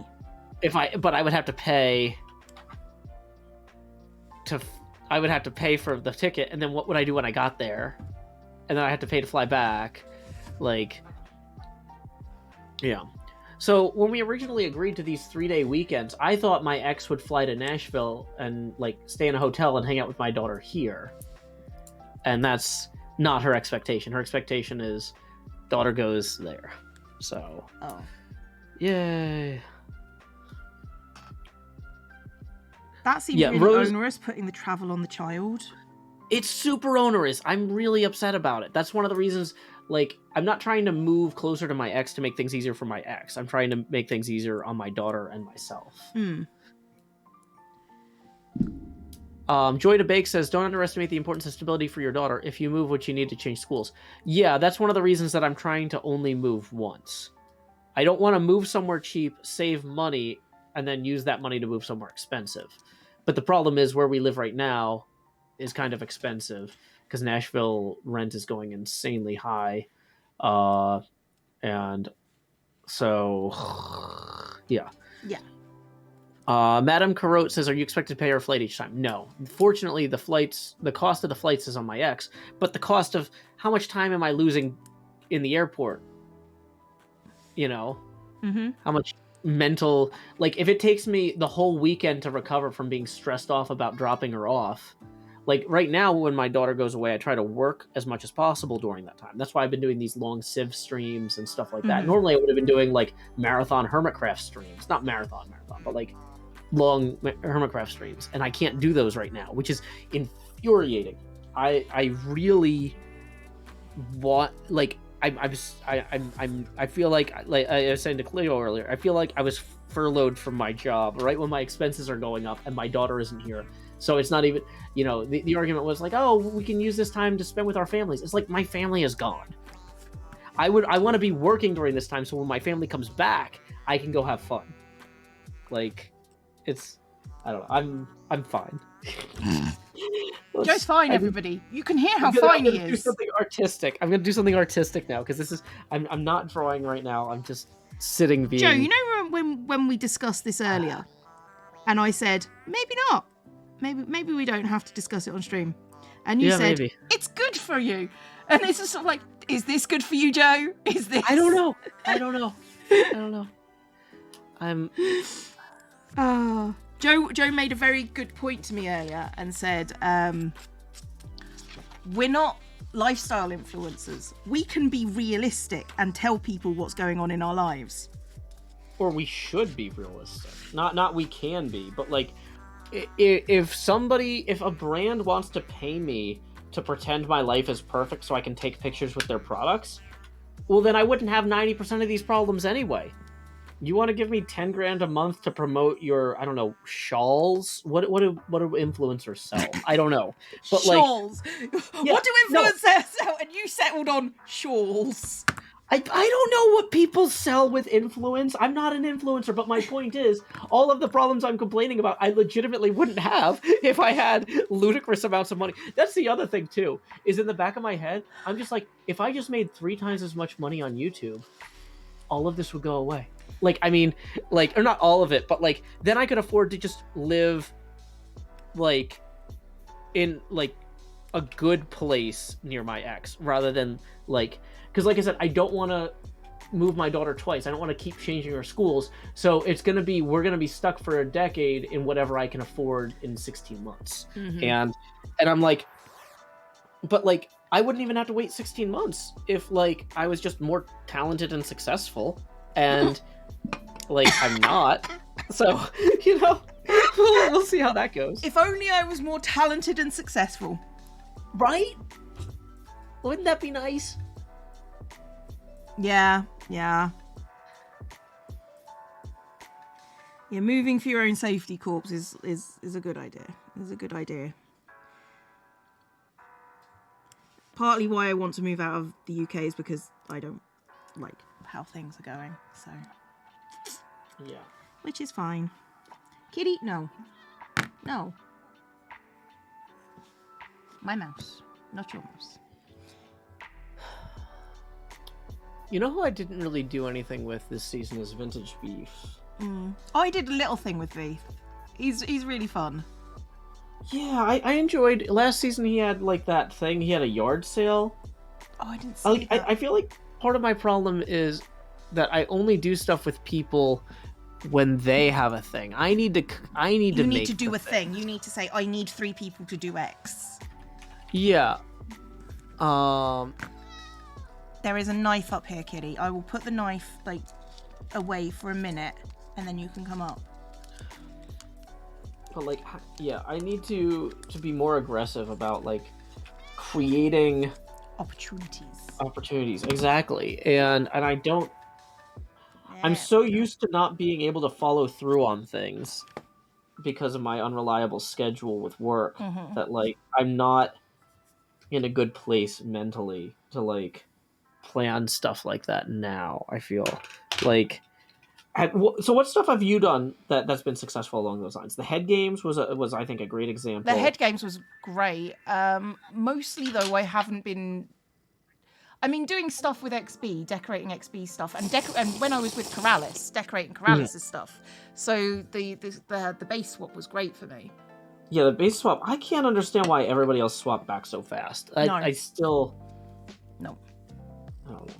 I don't understand why everyone else swapped back. So I mean, like me and Koalas decided we were just going to share bases. Yeah. I only swapped back when we came up with that Ever Given thing. Mm-hmm. When the Ever Given got stuck, and I was like, okay, I can't build this at XB's base. My base is where the Strait of Gibraltar is. Oh, hey, thank you, Arena Snow, for the 3 who says, just keep breathing. This too shall pass. That puts us 12 away from the next face camera expansion, assuming I can hold this in front of the camera properly. Shadow Knight Dark subscribed. Welcome to the Horde. If you look to your left and to your right, you'll see there are no exits. And Strange Tonic also subscribed with Prime. I'm so very sorry to both of you. Thank you very much indeed, though. Kitty has just decided that this is where she lives now. You just lying down? She's just lying down. Nope, she's off. Dark Pixie says roommates could be an option to cut costs since you can work anywhere. Well, yeah, you can't. Roommate. Not with children. If you're a live streamer, you people hate not being able to make noise whenever they want, for one thing. For a second thing, in a custody situation, any possible flaws about that roommate could be I could be dragged into court and spend 10 grand defending, oh, this person doesn't drink that much. Like you know, and that's the thing, is it's like my attorney, like I went through like the list of people I know that I could live with. The only one he's like, oh yeah, this will probably be fine, is one of my friends who is a woman and a medical doctor specializing in psychiatry. My friend who's a pharmacist but a man, it's like, ooh, no, living with another unrelated man, it creates all sorts of problems with a female child in custody cases. We don't want any appearance of impropriety there, like, because that's the thing, is even the appearance of anything weird can get me tied up in court, and then I'm spending tens of thousands of dollars on that instead of saving money on rent. Like, yeah.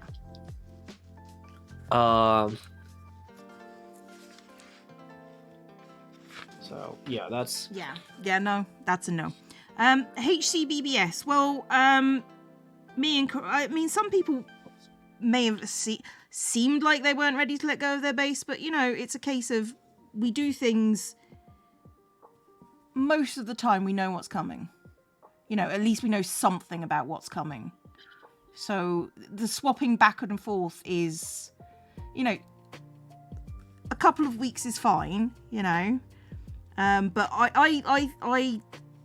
me and Corrales had a lot of fun. Is what we're saying. Is what I'm saying. You know. And Joe had a lot of fun because I had a lot of fun. Building. I built a huge building.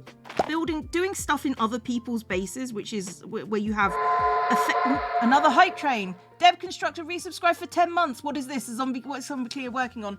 Assume she's answered that 400 times. Thank you. This is a cutout of a koala. So yeah, here's the thing. When you sign up for something, you know it's going to be content, if nothing else. Even if you just... And none of us are like, you must stay here forever. Yeah? So we always know that whatever happens, we can always, talk things through. I thought there was going to be a lot of more cross-swapping. I thought, like, oh, hey, Mumbo and Scar traded bases. Now Scar's going to trade Mumbo's base for Beef space, and Etho will trade with Cub, or, you know what I mean? Like, I thought there was going to be more stuff like that. Joy to Bake says, how certain are you that your ex is going to stay where she's at? That's another major question mark here. Is she's claimed from the beginning she was staying there forever, basically, but she didn't get a job. She was still working remotely for a company in Nashville, or for a university in Nashville, until fairly recently. And so it's one of those things, like, if you don't have a job there and you get a job offer in Seattle, are you just going to move to Seattle? And here's what would annoy me about that, is I would rather live in Seattle. I want her to move and take a job in a better place to live, because Long Island, one of the big problems there too, is there's no jobs for me to fall back on if this blows up. Like I would literally just be... Thank you for the biddies, Paleo. Like, okay, I can burn through my retirement savings and maybe eke out 3 to 4 months from that, and maybe try and get some freelance work, and then I guess I move in with my parents. But the thing is, moving my daughter interstate would trigger another relocation case which a judge could block. And then it's like, okay, I'm required by law to stay in the state I'm in, but I lost my job and can't afford it. Mm-hmm. So, like, that creates a nightmare situation too. Yeah. Like,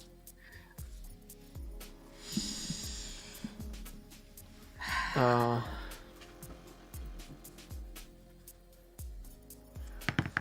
fingers are hurting. So other things that Beef's done was, we had a shopping thing where he bought a shop I owned at one point. Mm-hmm. He does a lot of those crazy pixel art. The maps. Yeah, maybe I should ask him if he wants help with a pixel art map, because there's a lot of, like, just filling in big spaces there. Mm. The pixel art maps are amazing. I mean, I would like to do, like, for my shop, I would also like to do maps, like, of the things that I'm sort of talking about that could be put on the wall. Yeah. So, it's one of those things. I mean, since doing the Hive Drake map, it's I really enjoyed doing that. It just took a lot. Thank you, Deb, for the biddies. That's really nice of you. Thank you. I mean, Cleo, was there a particular reason that you did not, like, ask me to come do the Hive Drake map with you on stream or something? Because I was doing it mindlessly. And okay. It was a case of... Oh, Jesus. Thank you for the 10 community gift subs, Shifty Pumpkin. And mostly because when I think I've got to do something, I just tune out and watch stuff and do it if I'm doing something like that. So, it's one of the ways that I chill out. So, Yeah. Well, but, like, okay, so how many hours would you say that doing the whole map took? About... Considering I only did the middle third, really, probably about 10 hours. Wait, what do you mean you only did the middle third? Oh, following the pattern, I only did, like, the middle of the pattern. So the rest of it was all white or something? The rest of it was all white, so yeah. But you still had to spend time making it all white, didn't you? Yeah, but that didn't take very long, relatively speaking. The bit that took the time was following the pattern. Ugly Dodo, Cheetah Biddy, thank you very, very much indeed. Yeah, because like I guess what I'm saying is though, out of that 10 hours, let's say that I came and like you still let's say that you still wanted to have 6 hours of hanging out and watching TV or whatever, but for 2 hours I came and like hung out with you. We cut it down for our episodes to have a few jokes or whatever. Yeah, I mean I could have done that, but I just didn't think about it, to be honest. Well, I guess that's what my point, though, is like we should kind of be like, if we're brainstorming how to do the next season better, that's the sort of thing we should be thinking about. Yeah, that's true. You know, because it hadn't occurred. Honestly, it hadn't occurred to me to ask somebody to help me if I did a pixel map. No, I just did it myself last time too, and that's the thing, isn't it? We should probably be. We should probably be asking every time we do anything. Okay, if we're going to be doing pixel maps, we need to get a sheep farm before we do anything. Because just different coloured wool. Is different colored wool the best for the pixel art, or? I mean, it's the carpets. Not necessarily. It's a resource that goes on very quickly. Oh no! Oh no! Joe, they hit the OO button. That's fine. You can OO all you like. I'm 5 maybe. minutes for OO. Oh, I don't have a button for that. I wish you did have a button for that. Joe doing the OO voice is so fun. You know what I'll do for you though? Well, tell me, Joe. I'm gonna. If you look at my thing, let me find another O in here. Hello, kitty. How are you? Please stop poking me. Oh, hi, Cleo. Whoa.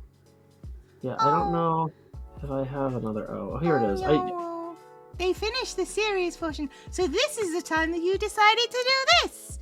It would have been quite funny, though, if you had OO'd elsewhere. Oh, no. Bye first, sorry. Okay, Kindlelist says concrete powder is the best for art if you plan on replacing the maps frequently. Well, I guess that... Why is that? I don't think we would be, though. It would be a thing that would be there. Because we'd be selling them. Kitty, that is so pathetic and I love it. She had her chin on the table just staring at me. Like a little baby kitty. Yeah. So, one of the big pixel art projects I'm doing for the season isn't actually pixel art in the... or one of the big map things that I have planned for this season is that my mega base is going to be from the top down renderable as 2 pixel art maps, if that makes sense. Oh. And it's going to be so my mega base is going to be a 3-dimensional pinball machine, but from the top down with the map thing, you could put 2 maps in what do they call those, in item frames on on the table, and it would look like a pinball machine in game. That is true. That is a thing that it would be. So, you can use water to clear concrete powder? I don't think that's true. That is not true. I think it turns it into concrete. It's really funny when people tell Minecrafters how the mechanics work. This is our job. Yeah, we're not going to sell NFTs. What? We saw how well Evil X's stuff went this season. No NFTs here. I just couldn't figure out a way to hook into that story. I had the diamond hose angle, but I just couldn't make it work. I don't know. I just bought stuff because, Yeah. People are saying you can clear carpets with water. You can clear carpets with water, yes. Well, I mean, one thing I have always enjoyed in Minecraft is running a sheep farm and shearing the sheep. But my idea of a sheep farm is to find an island and fill it with colored sheep and then just run around. I hate that because it's just all That's gotta find the right I love sheep. that. It's all Hey, Quest, thank you for the 5, who says, "Hey Joe, I'm watching both perspectives of the streams, but your audio quality is worse on Cleo's stream. It's bearable though, so maybe you want to look into that after the stream." Well, that sounds like something Cleo needs to look into on her end, because sending through Discord, Cleo, if I sound okay to you, maybe am I clipping on your OBS? when I talk, is it going into the red there on the Oh, desktop it audio? really is. Yeah, that's something you need to fix. I can't fix that. I just turn you down a little bit. Yay, am I still clipping? Please tell me if I'm still clipping. You are in the yellow and the green, so you should be fine. Yay. Thank you, Quest. Yay! That's not something to look into after the stream. That's something to fix immediately. I fixed Uh, it! Yay! Yay. Cub Season 7 Hermiton Herald setup is the best setup for maps in Highborn Link's opinion. Was that with dispensers that would clear the water or something? Yes, it was. And I feel really bad because I completely failed on that. Yeah. But it's Cub's great. Cub Yeah. keeps things going when Cleo doesn't. Mm-hmm. I think Cub and you are the two people. You, Cub, Cleo. Sorry, you are Cleo. You, Cub, Scar, Pearl, Isuma are the folks that I think I collabed with the most this season. Mm-hmm. Yeah, and that went really well. And so, like, I'm not trying to necessarily go out of my way to do less with you, but like, I keep coming up with ideas where I'm like, oh, this would be fun to do with Cleo, and I'm like, but maybe I could invite someone else to do But that one. maybe someone else will help Joe. Yeah, like I keep coming up with ideas to do with Cub, and I'm like, some of these are redstone-y things that maybe I should try to invite somebody else to do with me. You probably should. Maybe you can hire a person. Yeah. With all your wealth on the I know. server. That's the thing, is I'm never wealthy on the server. Maybe just going in and being like, I'm going to go mine for diamonds, because if diamonds are legitimately harder to get this time. Yeah, there will always be people that have more diamonds because they mine everything and sell everything. So, maybe I go in. One thing that I don't know. I can stop now. Okay, I can stop now. Yay. I've been trying to avoid overcommitting to Sorry. Okay, no, go on. Which part? No. Funny? It's just I'm avoiding overcommitting. That is. I mean, I've seen you, Joe. You overcommit all the time. Yeah, I know. That's the thing. Is like I'm like Yeah. Like anyone's got an idea. Oh, I can help with that. I feel like I need to just maybe try to find a way to spend like 3 or 4 more hours a day playing Minecraft. I feel like that might help. Like, because I was just like, if I just spent more time mining, and like, but then I'm like, but who's gonna vacuum? And like, it's one of those things like, well, Joe, just hire a maid to vacuum. I can't have somebody vacuuming while I'm streaming anyway. So like, yeah, there's a lot of things where it's like, okay, how much? There's ways I could mess with things or adjust things. I don't know. Grr. Hello, baby. How are you? That's a knife. Leave the knife alone. Yeah. Well, but it's like doing dishes and like laundry and stuff, and it's like, I mean, in theory, I could find ways to make some of this stuff easier. I mean, one way I'm saving time too now that my daughter's back in school is I'm not doing a hot breakfast every morning. Oh God, no. But like I was like making bacon and eggs every morning when she was doing remote school, and like making bread and stuff sometimes too, because it's like it was so miserable being stuck at home all the time. Like, you know, it's just like, here's something nice that we wouldn't be able to have if you were at school, you know? Sakara 10 says, do you really need to vacuum that much? It's not just vacuuming though, it's like all the things. But like I've already cut down on like a lot of stuff now that she's back at school. But one of my big concerns was if the schools close again and she goes back to remote, and then like I don't want to be like, hey y'all, guess what, we're doing a 4-hour Hermitcraft stream every morning, and then it's like, oh nope, just kidding, I gotta troubleshoot remote school stuff. all the time again. Yeah.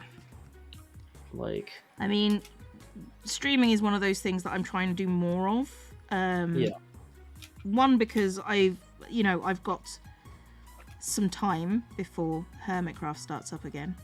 Yeah. And two, because it's just really nice to just hang out with people. Mm-hmm. Because, since quitting my job, hanging out with people has been less. And I'm really glad of it, I'll be honest. Because I was never happy with the amount of socialising I was having to do. Mm-hmm. So now I get to do less. Yeah. Editing is why you stop YouTube. Like, editing is... Oh, that's true. Editing is one of... That's the big problem, too, with having, like, a stream schedule during the day, is that's a lot of times when I end up doing my editing. Mm-hmm. And so, one of the biggest things I had trouble finding time to do was edit. Because in my old kitchen, I would do all my editing while I was... Or not all, but a lot of my editing while I was cooking. But my new kitchen is too tiny to have anywhere to put a laptop safely. Mm-hmm. And so I would be like reviewing the footage and marking like this is a clip to use, this is a clip, like I would have to sit down at a couch or a desk or something to do the final pass, but like I could do a lot of the preliminary editing steps while I was distracted making food. And I can't do that anymore. And that kind of killed a lot of my editing momentum after the move. Yeah, editing is like if you have done an hour of footage, conservative amount, you need to do an hour and a half of editing effectively, because you need to watch that footage, you need to do all the bits that need doing to it, and then make sure it's cohesive with everything else you've done. Yeah, and that's one of the reasons I think I'm going to try and do more shorter episodes this season, so that I don't have to worry about cohesiveness as much, because I worried too much about cohesiveness last season, and I was like, I don't know how to... And I ended up throwing out a bunch of footage because I was like, oh, there's not a good through line on this. Yeah. I mean, yeah, that's fair. I mean, I found that when I'm recording, if I'm keeping in mind a narrative, then not everything has to be about the narrative, but it helps me when I'm recording. So it's just sort of like, okay, how is this going to play into the narrative? Well, it's not. This is a person that's just turned up. So I will work it in, but then I need to go back to the narrative. Does it make it easier when watching stuff back in 2 times? No. You miss comedic timing when you get 2 times speed. Yeah, no, that's the thing is I need to figure out where the awkward bits are, and you can't find the awkward bits if you're speeding past them. Yeah. Somebody says, it surprises me your kid can't troubleshoot the tech stuff herself. Kids generally know how to do lots of tech things. Well, the problem is Microsoft Teams that they use for the school is constantly changing where features are, hiding things, moving stuff around. So, like, the teacher sometimes will be having problems with her tech, and my kid can't tell if it's something on her end or the teacher's end. Like... God, you would have thought they got that... We had that troubleshot in, a month. Like, my kid can fix certain things that go wrong, but a lot of stuff goes wrong that she can't tell what's going wrong. And sometimes the answer is just the school district broke something, but she doesn't know how to prove that, Sarah says, I wouldn't mind shorter videos if they came out more often. Well, that's the thing, is, like, I was trying to shoot for, like, a 5 to 7 day tempo last season, and I was ending up with a 9 to 11 day tempo. Yeah, and that was too slow. That was not where I needed to be, and it was frustrating the whole season, and I just couldn't catch up. And that's one of the reasons I'm doing so much advanced planning this season with like structures and things, so I can feel like I have a chance to catch up. Yeah, no, that's fair. Yeah, I mean, I'm not doing planning, but I'm pretty good at riffing because of being a teacher. You riff on a subject for like, I can riff on a subject for hours if you let me go. So I don't ever have that moment of like, I can't record this because I don't have anything planned. So Well, so my problem was I kept starting things where I would record the beginning of the episode and say, this episode we're going to accomplish this. And whatever this was, like with the castle, I'd say this episode we're going to work on this part of the castle. Mm-hmm. And then I would end up redoing that part of the castle 5 times. And it wasn't that I didn't have anything to say, it's that I didn't want to have every episode say, I'm going to accomplish blank, and then I do a third of it. And then, like, I couldn't have every episode be just me riffing about working on the same part of the building. Mm-hmm. And... Well, I've decided to go smaller this year. Yeah. So that I can do small projects and I can do more armor stand stuff, because I've not.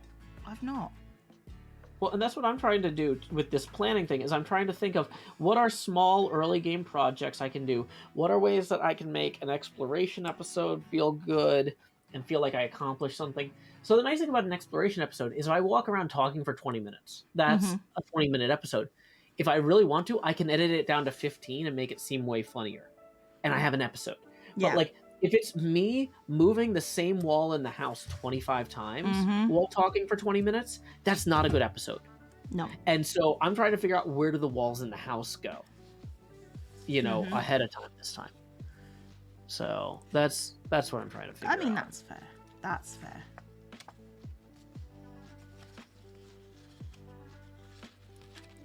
You might want to be a teacher in the future. Teaching is changing a lot at the moment, so you need to be very careful. No, go away. Yeah. Go away. No. She's been a butt. She's been a butt. I am also tired, Joe. Sorry. That's okay. Just a reminder that we are 7 away from the next face camera expansion. There's nothing like stretching out to wake you up.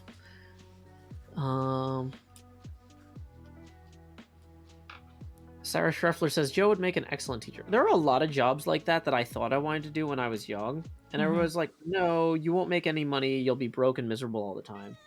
And it's like, well, so then I ended up taking jobs where I made more money than teachers, but I still was constantly in situations where it's like, well, I had to pay off like $40,000 of student debt, and I have all these other problems, and it's like with the expensive divorce and custody things, and it's like, well, I see why people would be like, it would suck to not have money all the time, but like, maybe I should have money. But I still don't have money all the time, and maybe I should have gone with a profession I actually was more interested in the first place. Like, yeah. Like, you create something big, you need big progress on it for it to seem significant. With small projects, the progress is easy to see. That is something that I need to remember. Yeah, I want to be able to show progress every episode. I want the episode to feel like things are being accomplished while I'm talking, while I'm hanging out. So what are good things to collab with ZF about, viewers? Because people always tell me, Joe, you should do more with ZF. I mean, ZF is the person, he's not really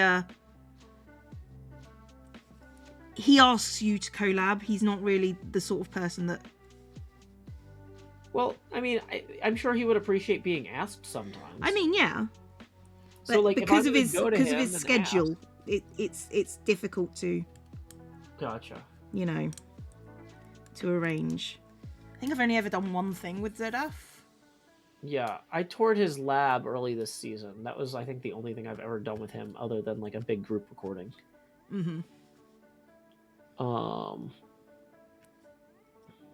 He does goofy small things. See, that's the thing, is goofy small things make good episodes. Yeah. So, like... Yeah, I don't know. ZF is a tricky one to get into a collab mindset with, unless he's built something specifically for you. Yeah, for collabing.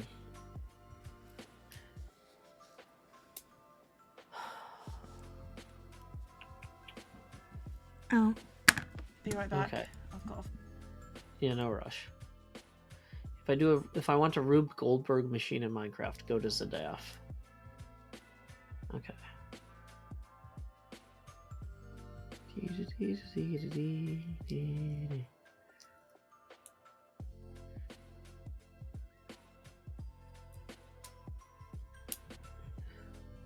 So the problem is Zadaf and I usually aren't on at the same time. Chickens Go Cluck says, I like the proximity mod because it makes spontaneous collabs better and easier. The thing is that because Zed and I have such opposite schedules, I need to go out of my way to message him on Discord in advance and say, hey Zadaf, I want to work with you on something. You know? Yeah. Sorry, like I'm back. Yeah. Because that's I think one of the reasons Cub and Scar and I do so much stuff together. Is because they're just online when I'm streaming. Right? And so they can just turn on my stream, see what I'm doing, and decide if they want to come over and bother me. No, I'm serious. Oh no, I know you're serious. But like ZF and I are never online at the same time unless we plan it. And so I really I feel like I want to go out of my way to connect with the people that aren't online at the same time as me. But I need a proposal or a suggestion. I can't just be like, hey, Zed, we should hang out. Because he'd be like, oh, yeah, man, totally. Let's hang out. And then nothing could happen, right? Yeah. You need a specific thing, yeah. I need a specific thing. You need him to make a silly contraption, is what you need. Yeah. I need something that launches me 500 blocks that way and then drops an anvil on my head. That's what you need from ZF. Yeah.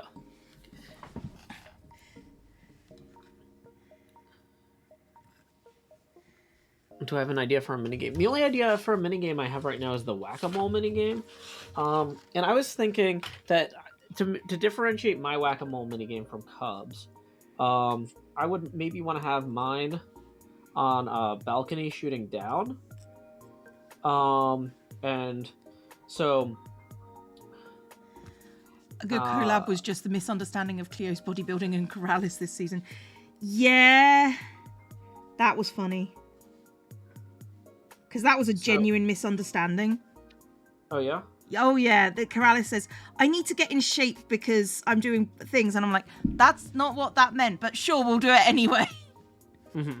Because, yeah. You'd have thought of all people, Koalas would have got that joke. Yeah. Because of how much time I've spent doing armor stand stuff. But the amount of people that didn't get that joke until it was pointed out astounds me.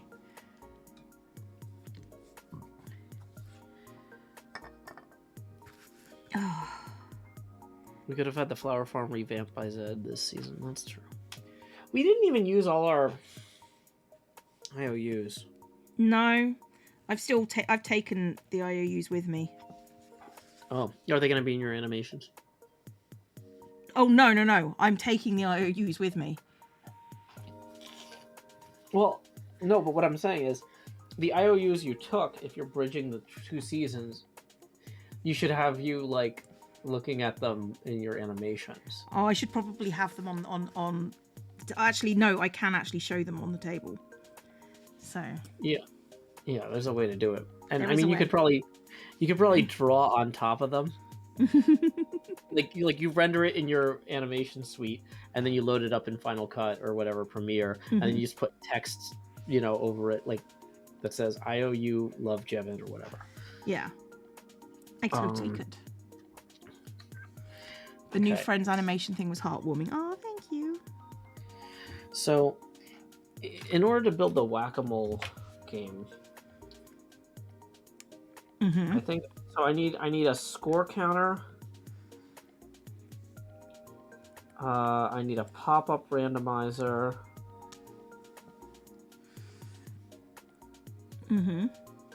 I need a start-stop function.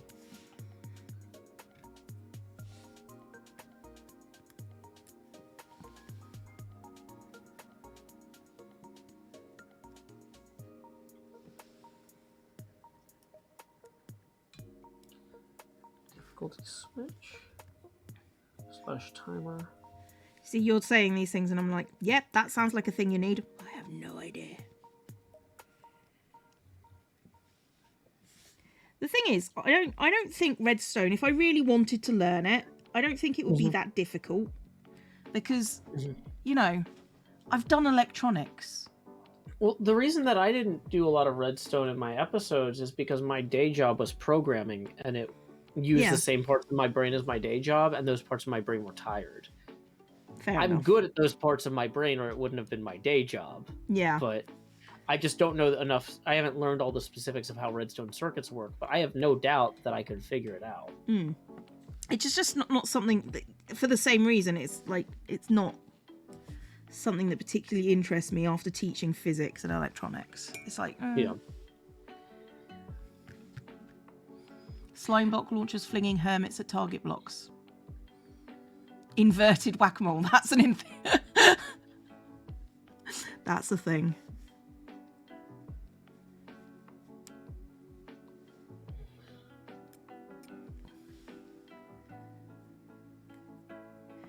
Never tried to learn redstone. It basically feels like dark magic to me. The thing is, like, when people are talking about things and this is how you make an and/or gate, and I'm like, I actually know what that means. I could do this if I really wanted to. I just don't really want to. No. I'm quite happy just following basic tutorials for it and just forgetting everything about it afterwards. Yeah.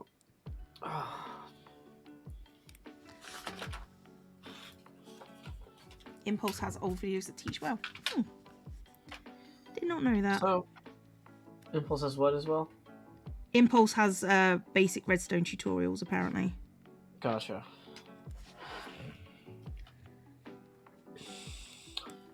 You doing okay, Joe? Oh. Yeah, no, I just came up with a really obnoxious idea. Ah. And it's so obnoxious. I'm worried that I shouldn't share it for two reasons. One, because it's very easily done, which means that somebody else could go use it to be obnoxious. Right. And two, because it's very easily done, which means I could actually go use it to be obnoxious. Whoa, Pearlescent Moon raiding with a party of 561. Welcome, potato partiers. My name is Joe Hills. I'm broadcasting live from Nashville, Tennessee. I'm here with my friend Zombie Cleo. Hi! But yeah, we're doing an arts and crafts stream. I'm kind of doing some brainstorming about hermit crafty stuff. Sometimes we draw stuff. Here's some Pokemon I drew for Christmas. There's a Mimichu. Oh, here's Impulse, Zed, and Tango giving a high five. Anyway, right now I'm trying to doing some next season brainstorming, doing some pixel art of the hermits, and thinking about what could go here. Sometimes we do other stuff, like I made this magnetic pixel art Christmas tree, or we paint things sometimes, like I painted a bunch of miniatures on previous craft streams. So if you like craft streams, Cleo is in the lower left making a koala there with a carving thing. Cleo and I hang out every Wednesday morning and do arts and crafts. So thank you, Pearl, for that fantastic raid. Thanks, Pearl. Yeah, we are just hanging out, having a good time here. We's chilling. Just chilling. I should probably draw Pearl next. I was trying to figure out what would be a good collab with you, Pearl. And I was thinking, I'm designing right now for the next season kind of a redstone whack-a-mole game. Maybe I could hire you in game to design like a shell for the the outer structure. What I would probably do is just like initially make it like just fenced in, and then like invite you or somebody else if you didn't want to do it to like build like a giant mole or a hammer or something creative that would look good and be on theme. Dang it. I still got Pearl's IOU, just saying. Yeah, Cleo still has your IOU apparently. So let's see. Taking it with me. It's fine. Could be interesting if we get a couple folks involved in the build. Yeah, that'd be great. Also, Cleo and I are looking at building an HHH supply depot at Respawn. If so, what? What are you laughing about? Nothing. What? Nothing. So Cleo's laughing maniacally for no apparent reason, which is always a good sign. Always a great sign. Okay, so we want to open image a new window. Okay, so Pearlescent Moon's skin. Wow, there's a lot of brown here, and I don't have a great brown color pencil. So that's going to be a whole thing.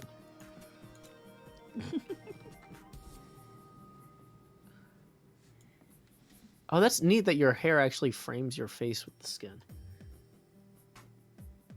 Okay, so yeah, unfortunately, the brown on this is burnt umber. This is like a pack of 12 color pencils, and so it's not super high. What do you call it? Contrast? Versatility, maybe. So let's see. Pearl's hair definitely is 1, 2. Your hair is hard to do. This is pixel art. I'm trying to just copy it, and I'm having a hard time. But it kind of comes down a little bit here. How do you know it's an impressive skin? Here. Can't just copy it. Yeah. Well, the problem is it's got like an extra it's got an extra layer of hair in front of it, right? Mm-hmm. So trying to just get the rough layout of it is even. I am debating increasing the amount of points for the OWO. If I get it twice in a stream, the price is going up, just so you all know. And then it looks like, so it goes 7 and then over 1. Because it means you know, without context, it kind of looks like cool mutton chops, which is awesome. Mix it with red to show it better. Yeah, the red, a little bit of red or orange would definitely make it feel more brown as I throw all the pencils. Yeah, don't throw all the pencils, just only some of them. No, just the one. Okay, just one. One is acceptable amount of... Throwing one. Yeah, the brown is just too black. I was thinking about getting a more expanded color pencil set, but I was like, oh, do I really use these enough? Like, but now that I'm trying to draw the hermit's hair, I'm frequently running into problems. Yeah. Because a lot of hermits have brownish hair. And so that's like a whole thing. But yeah. So your eyes are really low on your skin, actually, compared to a lot of people's. Because you don't really have a mouth, I guess. I know. I think you'll find that most of female skins have that property. My one has that property as well. A lot of female skins have lower eyes. Gotcha. So I was actually thinking about reworking my skin, but that's one of the reasons that I'm actually drawing everybody's faces for this, is to kind of give myself a little bit of kind of like get a broad overview of how everybody's approaching this. Well, are we gonna get a new Joe-O? Is this what you're telling me?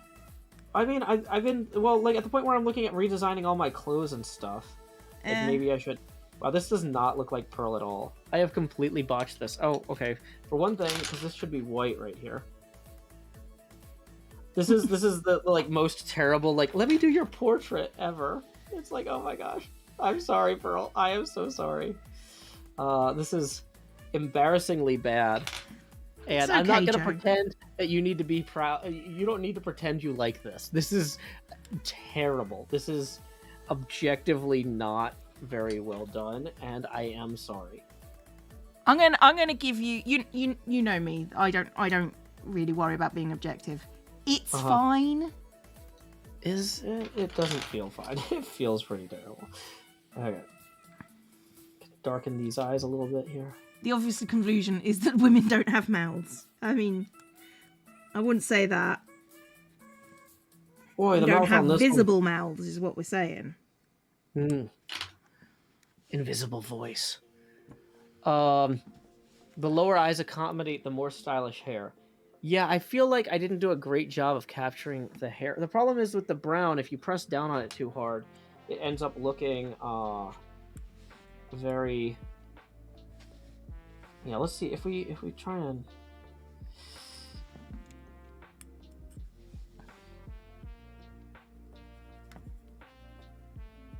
Yeah, so if we press down on the tan, it kind of gets darker as the brown. This is actually maybe kind of coming around now. What do you think, Cleo?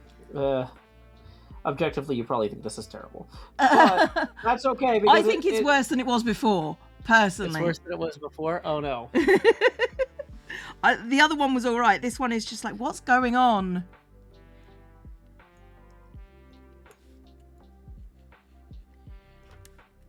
And then we can darken the eyebrows some. Like I say, I'm not worried about being objective. Thanks, Cleo. Yeah, okay. Subjectively, I preferred it before. Subjectively, it was better before I screwed it up. I got it. Thanks, Cleo. I'm just here to help, Joe. Pearlescent Moon says visible mouths are overrated. Wither Vein says, draw me like one of your pixel girls. I still haven't seen Titanic. I really wouldn't bother. It's not the best movie in the world. It's all right. That's true. I mean, I think they did do a Titanic 2 at some point. Oh, really? Yeah, and I don't understand why. Maybe to see what happens next. So... Yeah. So calling Pearl for Redstone game building help would be a good collab. Mm-hmm. Yeah, so calling Mumbo for Redstone, B-dubs for texturing, Falls for minigames and pranks. I think pixel art collab is the best thing for Vintage Beef here. Yeah. We had, for ZF, everybody's like, you don't call him, he calls you. Yeah. So thanks, guys. That was a great brainstorming on ZF. Yeah, nobody invites ZF to collab. Like, now we need to involve. See, that makes me think we have to, right? We have to now. Now that you've said it like that, right? ZF's gonna hate it. Yeah, ZF doesn't want to be invited to collabs, is what I'm hearing, but I don't actually know if that's true. I don't know. I mean, what's the worst you can say? No. Yeah, but like really sarcastically. ZF's not really sarcastic though. Oh, okay. Maybe I just don't understand his intonation. If you put blue or brown back over the hair, you might be more happy with it. Oh, alright. Let's watch chat's interpretation of what Joe needs to do and see if it's better or worse. I think if I add blue to this hair, it's gonna be worse. People are like, ZF only does quirky, unconventional stuff. Okay, so... Have you met Joe, by any chance? Just any of you? I'm just gonna put weird stuff. Okay. That's a request, isn't it? Hey, ZF, would you like to come and do some weird stuff with me? Yeah, like... To be fair, though, I'd be all over that. You want to do some weird stuff with me? Yeah? Sounds like my ideal collab. Do you think that he would like to, like, play test a minigame and do, like, feedback? So, like, when I'm working on the redstone for a minigame. Because this is something that I've noticed, is a lot of times when people build a minigame, they won't actually invite the other hermits over until it's finished, right? Yeah. Maybe that's a collab opportunity. Because, like, in real life, when you build a game, you test it with your friends and stuff. And I think when people playtest minigames on the server, like when Tango was testing Decked Out, they didn't record that. No. Like maybe playtesting stuff on the server could be a collab opportunity, right? I guess so. And because it's like, okay, so we've got the skeleton, we've got the bare bones of the game in. It doesn't look good yet, but we've got like the scoring and the main mechanisms and stuff. Let's invite ZF over to give us some feedback so that if we have to make any significant changes, we can do that before we bring in somebody else to do like making it look cool. Right? Right. Okay, so somebody says they streamed playtesting Decked Out, but they didn't. Did they make this playtest episodes though? That's what I'm saying. Is this could be episode content. Tango and Zed have a lot of footage of them troubleshooting Redstone. Okay, so ZF might be the person to call for this. So playtesting. Sounds like it. See, all we had to do was argue about this for 45 minutes. Playtesting Redstone. People clip this, send it to... Don't clip it and send it to ZF. That sounds obnoxious as hell. Okay. Yeah.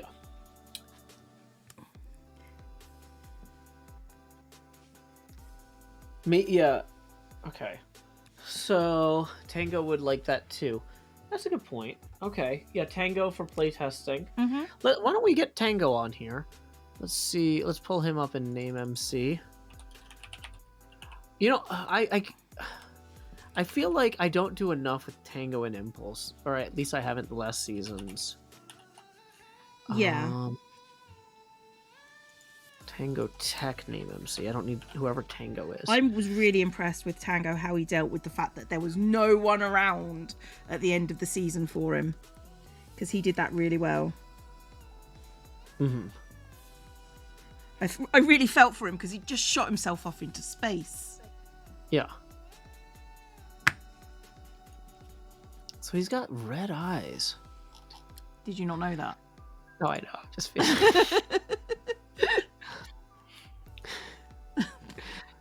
What happened to Big Eyes Tango Tech? I thought he had a That big was eyes glasses. skin. That was glasses. Oh, his glasses, because it's not showing up in Name MC. No, it was glasses. It was Okay. an outside prop. Because he didn't like it, particularly from what I understand. It was just like, no, I've just got to fit in. Here's me fitting in.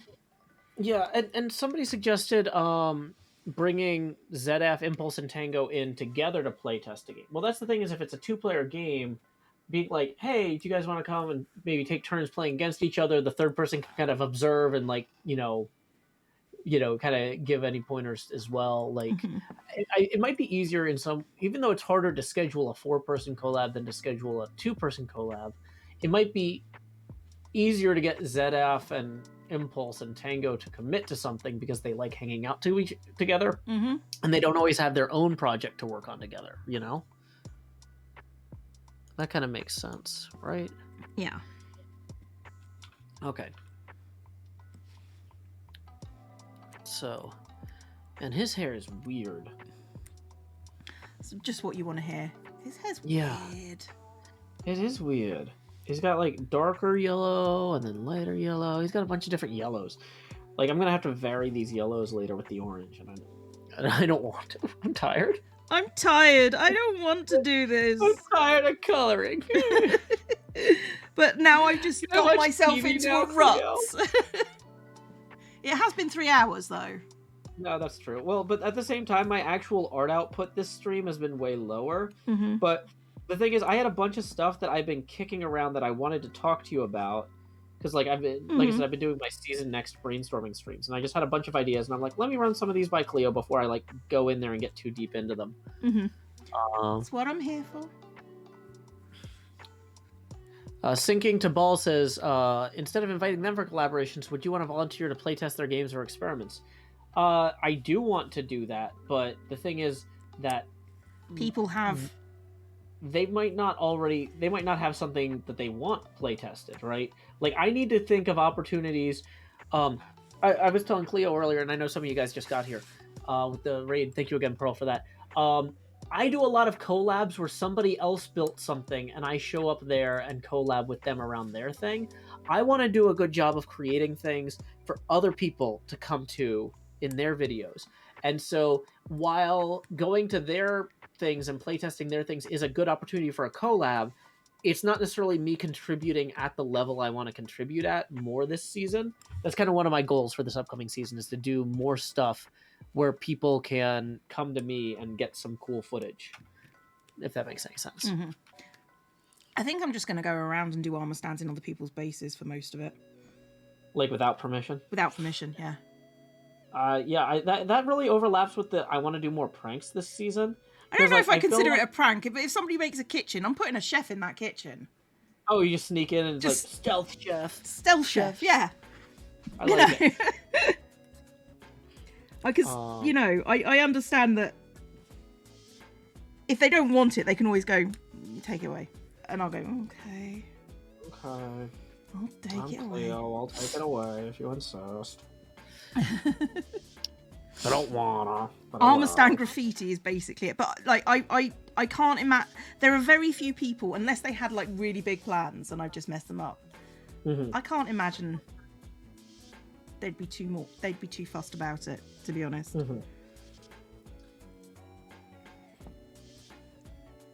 because every time I do stuff for people, they're just like, oh my god, and it's like, this is really nice. Hire me to do things you actually want. Here's a free sample. See, that's my goal, is to armor stand prank everybody on the server at least once. When I do a Head Games 2 this season, and it's a possibility, but I haven't really decided if that's the direction I want to take it, because if you're doing a second Head Games, you need a twist. Well, so for we were getting a lot of raiders from Pearl's stream coming in who might not have seen the first Head Games. Could you give a quick elevator pitch for what was the Head Games Hermitcraft contest? Okay, so the Head Games was basically you get points for heads, and I had a massive pile of diamonds. Like really, I like within 5 days, I had a massive pile of diamonds as prize. And you get points for different heads. So, for example, dragon heads were worth more points than Joe heads. That's not true. So, you know, it was just you get the most heads, you win, and you could do it by, if people had opted into PvP, you could murder them for their head, because player heads were worth more than mob heads. So yeah, that was basically it, and then people excuse to PvP, which is fun. That actually triggered the Jevin killing me, hunting me on my stream sniping me thing. Yeah. Like there's a lot of really good, long-lasting stuff in that season that came out of the Head Game. I think maybe like the twist should be something like maybe you could also have a what if you had like multiple categories? So you had like PvP, you could have 3 separate prize pools: PvP, PvE, which would be like getting zombie heads or skeleton heads, or whatever.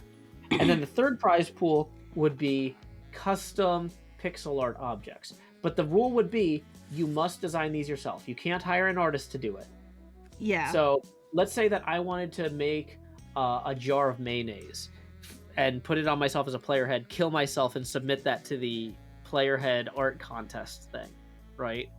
I couldn't just go to Space Dorito and say, Space Dorito, I need a jar of mayonnaise skin, right? And so it would be an actual like drawing contest for the hermits. That would be a cool twist.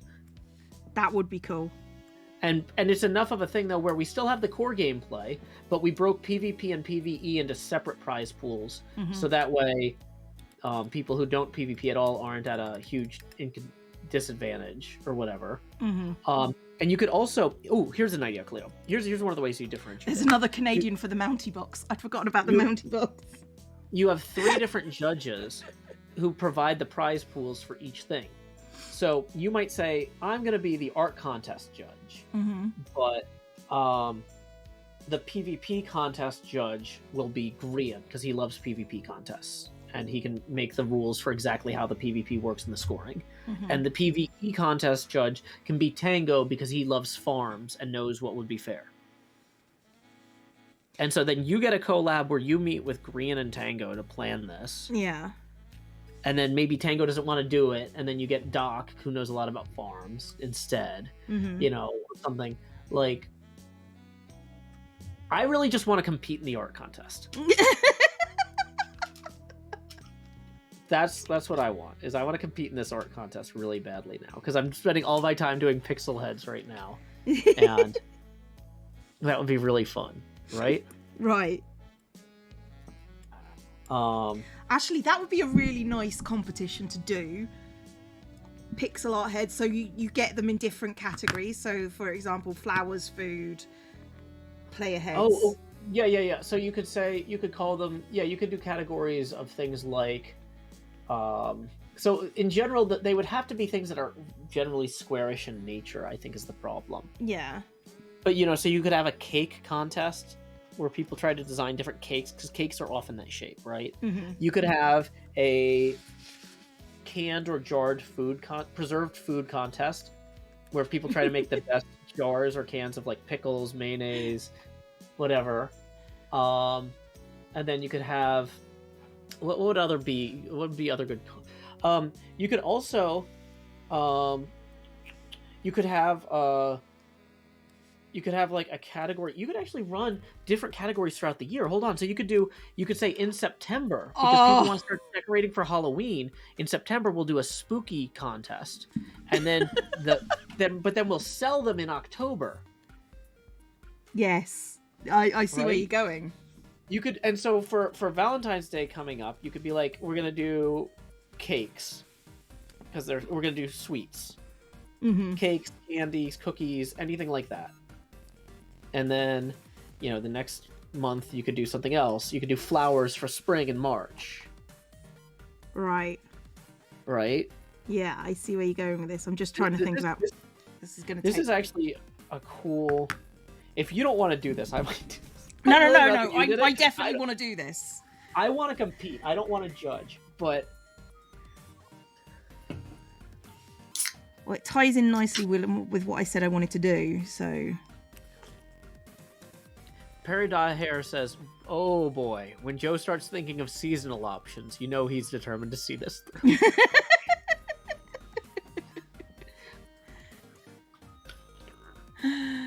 Joe will judge me for not running this event.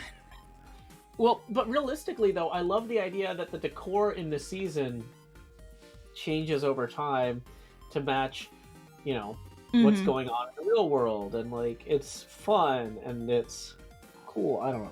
Yeah, I think. Yes. No, I see where you're going with this. Like we could have like a summer drink competition where like I could imagine like trying to make like a coconut with a pina colada in it. Is there a way to make the umbrella look good in pixel art on the surface of a head? Maybe not. Maybe there's options. Yeah, I think it's something we need to probably discuss if anyone would be into it, because it's one of those things that's time outside of Hermitcraft rather than necessarily time inside Hermitcraft. Yeah, but like it does let like a lot of us are artistic though, and it's an excuse for each of us to be artistic in a fun way that we normally don't get to in game, right? Yeah. I get you. I could see Beef jumping on this. I could see Pearl and Gem. Well, and the other thing too, though, is you still got the PvP or PvE options for the people that... Yeah. So this also gives you then cover to run the same PvP contest again, and with the exact same rules if you want, and you can go, we know this works, so I'm putting my creative I think this would be a different kind of head games rather than, the head games. Because I genuinely am looking at doing more, like, custom head stuff, because I found that custom heads will work better. If I've designed a head to go in a specific spot, I can make multiple copies of that head and it will work forever kind of deal. So yeah. Steal Scar's hat and Ransom back. Who says Scar will even have a hat? Yeah, this is a new season. New season, new you. Are you Scar? Maybe. I feel kind of bad just saying Tango and Impulse would probably want to do the same kind of collabs. Like, but as I'm thinking about it, it's like, what if you had to just like, and this is not, I'm not putting you on the spot, Cleo. I'm saying to the chat, if you had to say, what are the sorts of things that Impulse would enjoy and Tango wouldn't for being invited to, or vice versa? Like, because that's the thing, is I'm trying to get better at matching invitations for projects to people. And I don't have time to watch everybody's episodes as much as you guys do. And so, like, what are the sorts of things that Impulse would appreciate that Tango wouldn't? Because I love the idea of inviting both of them to, like, playtest Redstone with me together. But, like, I know Impulse this season was doing the Chocolate Factory. He's doing more architectural stuff in that way. Although Tango was doing the big Toon Towers a couple seasons ago. Like, he's doing big architecture, too. Like, I think the hermits have become really good at branching out. I mean, look at us. Look at what we did this season. Yeah. We were very good at branching out, and I think everybody else is getting better at it as well. Mm-hmm. So. Yeah, I think you're right. Yeah, Tango is all on board with the weird, silly stuff. If you can get silly stuff with Tango, you are golden. Yeah, okay. So I'm going to put silly under Tango. Which is funny, because I always think of Tango as very serious. Oh. And I think part of that is usually when there's like a big group conversation, he only says anything. He says very sensible things. He steps in when no one else is the voice of reason. Yes. And that's very rare that no one else is the... I'm not saying that one person is always the voice of reason, but usually, eventually, as a group, we kind of get to a sensible place eventually. Yeah. But if we don't, that's when Tango steps in. So I don't think of him as silly because he never says anything frivolous in those contexts that I interact with him all the time in. But like Yeah, no, like, I get you. So unusual and wacky. Impulse is more traditional. Yeah. Impulse doesn't like role playing. Like Tango, you get him to do stuff. He will go full on the wacky, and he's very excitable, is what I found about Tango. Tango always wants to do stuff with the what do you call it mod? The proximity mod, but I'm never online at the same time as him. Like, and that's one of those things that's frustrating, is like and that's why I'm like, I need to fluctuate my recording times more. Because like Tango's always just like, I don't want to plan stuff, I want people to come bother me, and it's like I'm never around to bother him at the times he's on. Yeah, I mean that's my problem as well. I'm being British. Yeah. You know, Tango's on late. I'm like, you know. It's funny because he's on too early for me. Because I think he's usually on in the time like between when my daughter comes home from school and when she goes to sleep. And that's the worst time for me to record or stream, because I would rather spend time with her, right? So when she's at school, I can record and stream, and when she's asleep, I can record and stream. But like that window there is rougher. But like if it's like once a week and I'm going out of my way to shuffle the schedule, it'll be fine. So a lot of people are saying things like Tango would prefer sillier things. Tango would prefer more game design stuff. What kind of stuff instead of just like Impulse would like this less than Tango? What are the things that Impulse would like more than Tango? Aviva Kitty says Tango invites chaos, Impulse stumbles into it and goes with the flow. Gotcha. That's 100% true. That is 100% true. You see, I'm doing this on more of a interacting with them on Last Life kind of deal. Impulse is a troublemaker. Gotcha. You know, Impulse likes playing both sides of a thing. Yeah, don't betray Tango. Don't betray. Impulse is more competitive. Yeah, he likes playing. It's jokey and silly, but he will play both sides. Yeah, well, but that's the sort of thing I need to keep in mind. Like, if I'm gonna, hey, I've got a competition. Well, and here's the other thing, Cleo, is let's say that you wanted to do a contest like the head game, right? Yeah. What you could do is you could go to some of the other hermits and say, hey, I want to record a segment with you where I pitch the idea for this contest. And I ask you if like, let's say that Impulse had a steak shop, right? And you could say, do you want your steak shop to sponsor this contest? And like, you could pitch in toward the prize pool, free steaks for the whole. And then even if Impulse says, no, that contest sounds way too cool, I want to be in it, and if I'm a sponsor, I can't compete, then you got like an early like back to the drawing board. Well, we can't do steaks as one of the prizes. Why don't we go see what so and so says? You know, but that kind of lets you show the process of, because like I noticed a lot of times with contests on the server, nobody reasons through how they came up with it, right? They just like, look, I'm launching this contest. Yeah. Right? And so, like, showing you going to some people and kind of like trying to get community buy-in for the contest could be an interesting angle that isn't really done very much.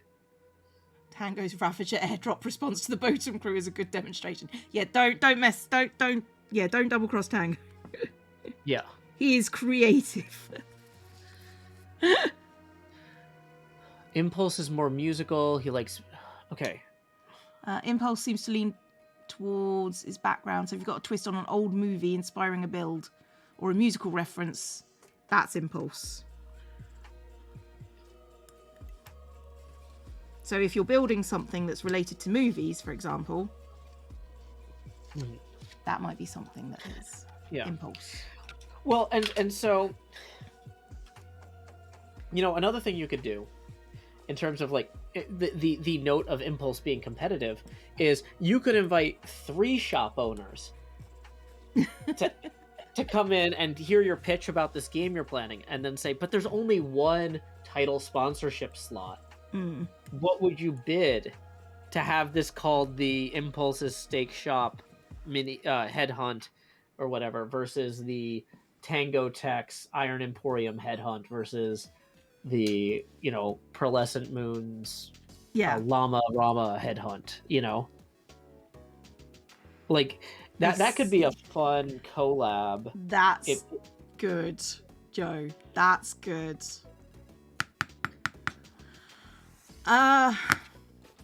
Excuse me, I'm writing things down. Yeah, I'm putting this. I'm gonna look for a sponsor for my whack-a-mole minigame. But like, this is why we're doing this. We're just talking through ideas, because like, the big thing to remember about Cleo and I is because we were working full-time until just recently, we haven't had a chance to really take advantage of being on a server with so many other creative people. Our schedules dictated when we could play, and we couldn't always schedule collabs as easily as other people could. And so we have to kind of get out of that mindset. And so we're just shaking things loose, Yep. This is what we're here for. I mean, chatting to Joe is always entertaining, if nothing else. Okay. Put stuff in my notebook under video ideas. So everyone loves Star Wars. That will attract them. Scar would never leave. I mean, that's true.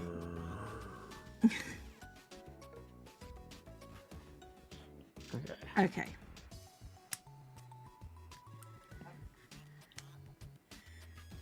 Oh.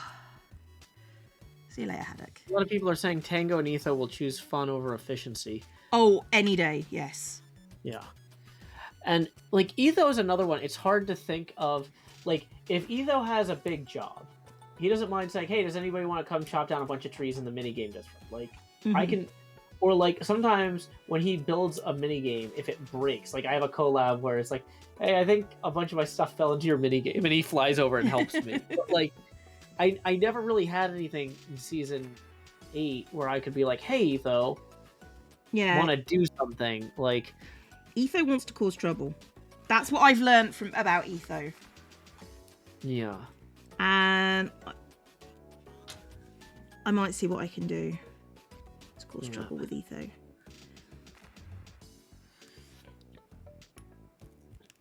Because again, consider looping me in on prank stuff.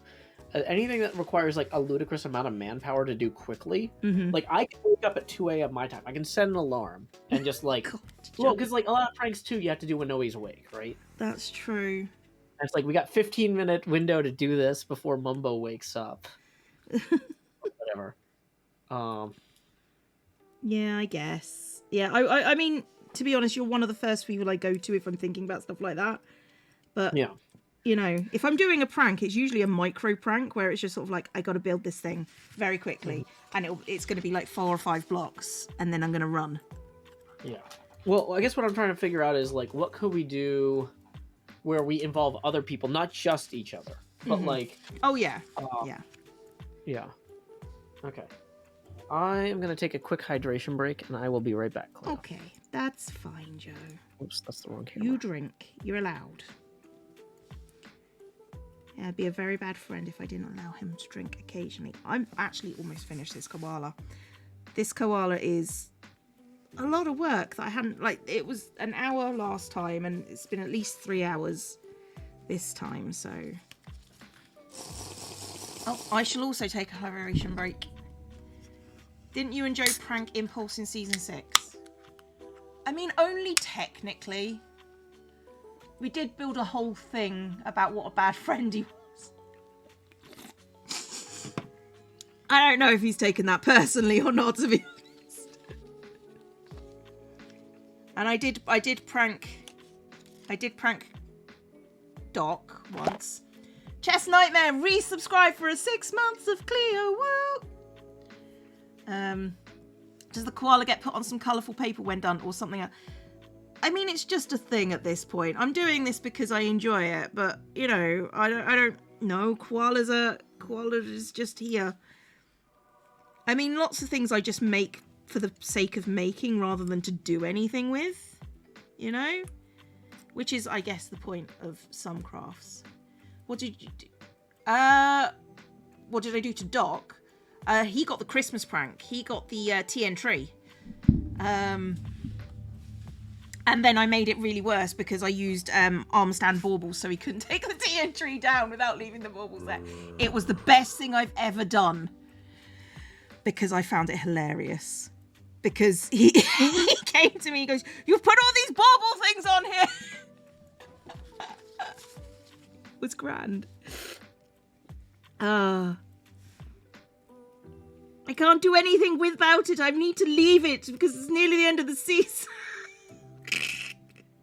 That was funny. It was funny. Changing that one sign that one time was hugely impactful. I just changed a sign. It was... What sign did you change? Oh, the, everyone sit up straight. It was the sign with the prank sign that caused the prank war. Oh, yeah, that's right. I changed one sign and no one will let me forget it. Okay, in fairness, when Grian adjusted my thing, I love it as base, so... Yeah, you see, I didn't overreact. Okay.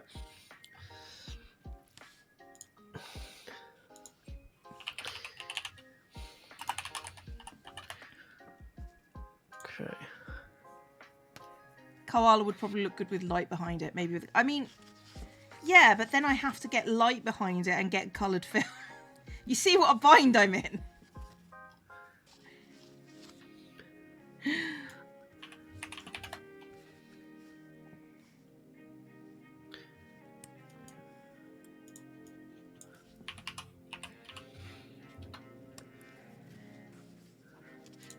Cleo's threat enjoys. No, I don't. That's at least one season out of date now. Come on, come on. Joe has all his legs. Yay. Excuse me. Paste it to the window. Yeah, that's what you want to do in a rented apartment. Paste things to the windows. Yeah, apartments love that. Oh yeah. To be fair, my landlord doesn't care. I've not seen my landlord for like 13 years. Mm-hmm. So, you know, he just tells me, whatever you want to do to the house, do to the house. When you move out, I'm going to update it anyway. I'm going to bulldoze the whole thing. Oh, I'm sure my neighbours would be thrilled because they're attached. So. Oh, nice. I thought you meant like, oh, they're really attached to the building, like emotionally. Oh no, they're attached, like, literally attached to the building. 13 years. Yeah, I've not seen my landlord in 13 years. I've seen people that he sends around to fix things when I say they need fixing. But yeah, he doesn't care. Mm-hmm. I'm really reliable and I pay my rent on time. You know, I've been here 16 years now and it's like,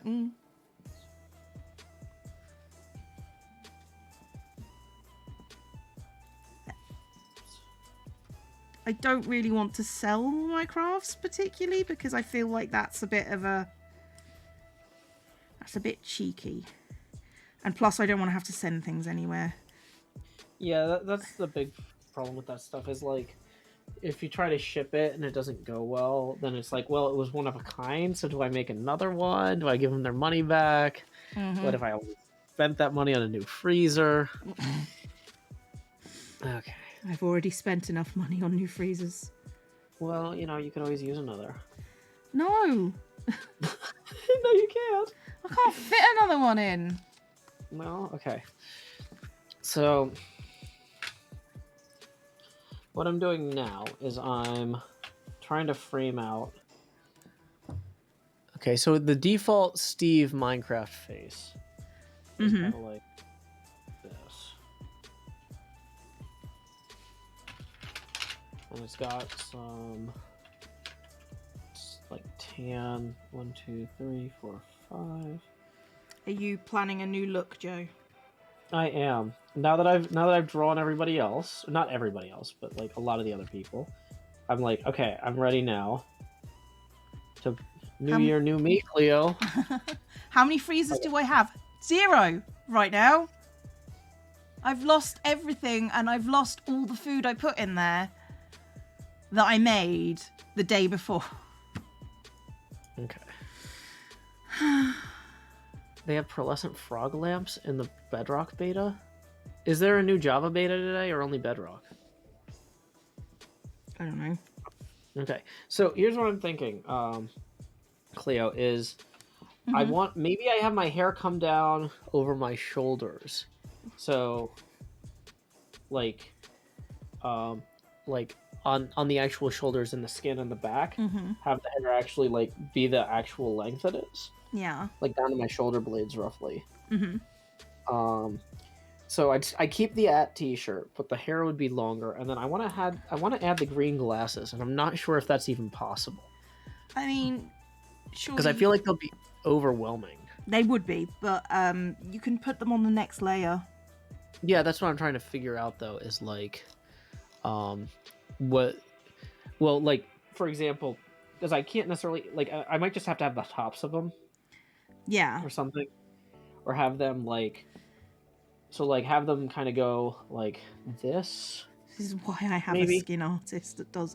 I say, could you make me X? And then they make me X. So I feel like, well, maybe if I go like down like that. Yeah, this could work. That could and maybe work. So I don't necessarily have like a nose piece here.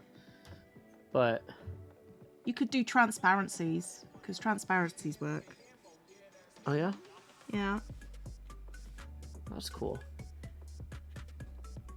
Semi-transparent.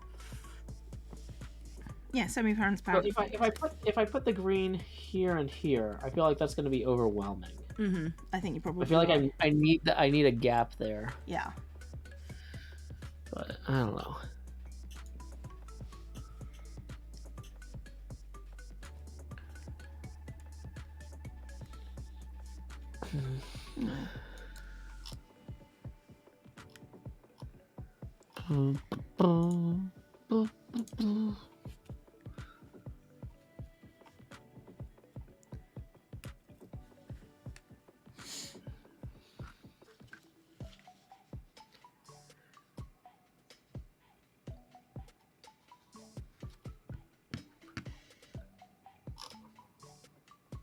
I think I would absolutely mess this up, but it looks super cool. I mean, to be fair, this is just a piece of paper with a printing on it.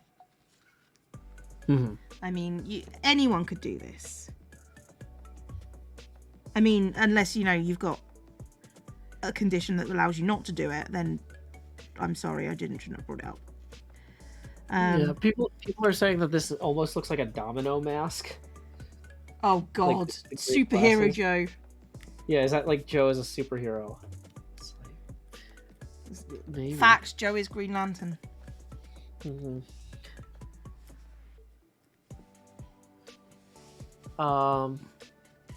Yeah, glasses just always feel like they don't look right. Is kind of what because like I tried glasses on a skin early and I just wasn't pleased with them. And I kind of gave up, and I'm like, maybe it's worth revisiting if I make them partially transparent. That could work. Thank you. That sounds good, Bird. Oh wait, I don't even have my camera back on. Did I just hear a "Mwah" in the background Yeah. there? Badger was trying to avoid being on camera while handing me a coffee. And the camera wasn't on anyway. The cackle. It was great.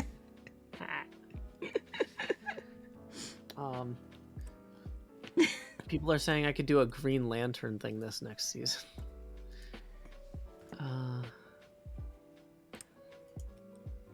I mean, but I put a beard on. Oh, I guess that makes sense that I could have a beard yeah, put a beard on. in the game.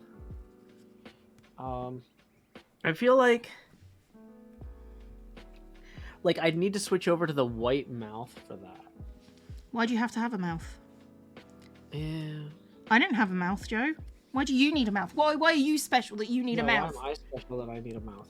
Okay, that's fair. Let's okay. So let's reproduce the hair from. So we're gonna keep. I'm gonna start over without the glasses on this next one. So we can prototype kind of the glasses and the hair separately, or the glasses and the beard separately. Okay. So I kind of want to keep the eyes where they are because that's always. That I feel like that's too. I don't want to do too much of a jump, right? Yeah, because getting used to Cub skin this season was like, who are you? Yeah, like I want to be recognizable, so I'm gonna keep the same shirt because Cub changed his clothes too. Yeah, he did. Like it's like okay, he saw Book of Mormon and got really enthusiastic.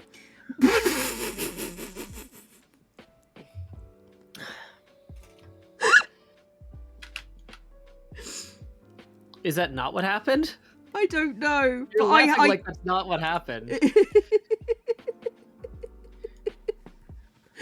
I didn't know that that's what had happened. But I No, have. I don't. I'm just guessing, but like I don't know. It's very. It's very. I am a teenage missionary. Yeah. Yeah, I know. That's because I actually made that comment once before. Yeah. So dear God, poor Cub. Yeah.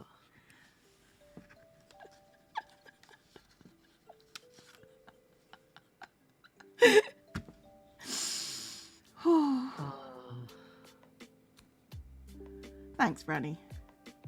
Okay. So just to try and fill in kind of the face here. So it would go the face without the beard would go 1, 2, 3, 4, 5, 6. So it would go down to here. And we kind of have a gap for the eyes. So we have the whites of the eyes stay.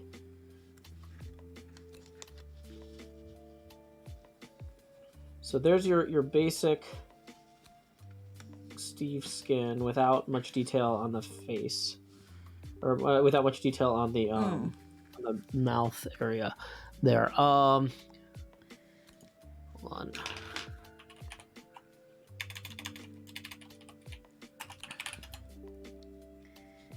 So the actual default Steve skin it doesn't really have a beard at all. I feel like at one point maybe it did though. He had stubble before. Did they take that out? I didn't think they had, no. Hold on. Steve is unkempt is all I'm saying.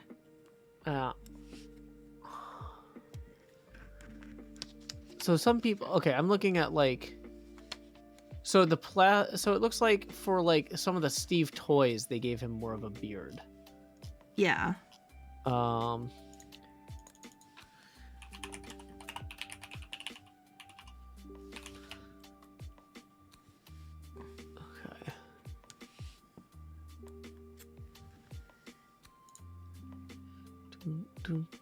He and Cub and Scar have green eyes.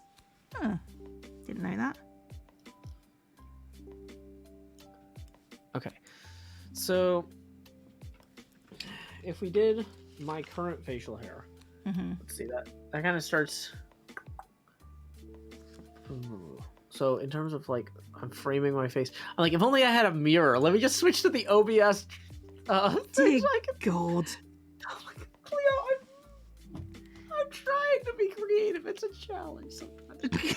Okay, so like I'm looking and like the whites of my eyes line up with the edge of the beard. So that would mean to have the beard would start 1 pixel away from each edge Mm-hmm. here, right? It wouldn't go onto the sides of my face, Right. for sure. And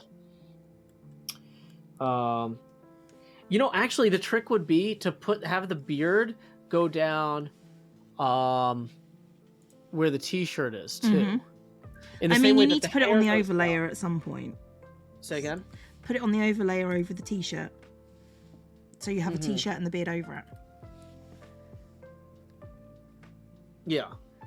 Yeah, so the beard would start down here, or would start here, and then I could continue that onto the shirt layer. Mm-hmm. So the top pixel of the shirt currently is like a neck cutout, it looks like. No, it's not. The first pixel of the shirt is... No, there is a neck cutout. Okay. So basically we get rid of the neck cutout and replace it with beard cutout. Does my beard currently... It would touch the lip of my shirt. So I might not have the beard actually cover the @ symbol, but it would go down to the @ symbol. So it would cover 4 of the pixels above the @ symbol here. What?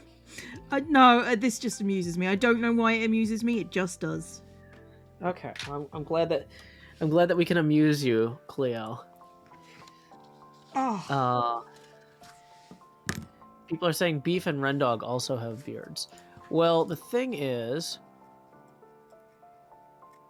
Nobody has quite the depth of beard that Joe has right now.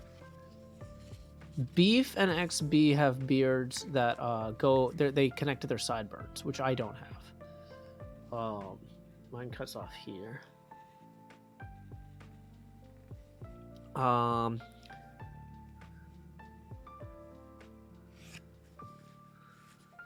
Mm-hmm. Okay.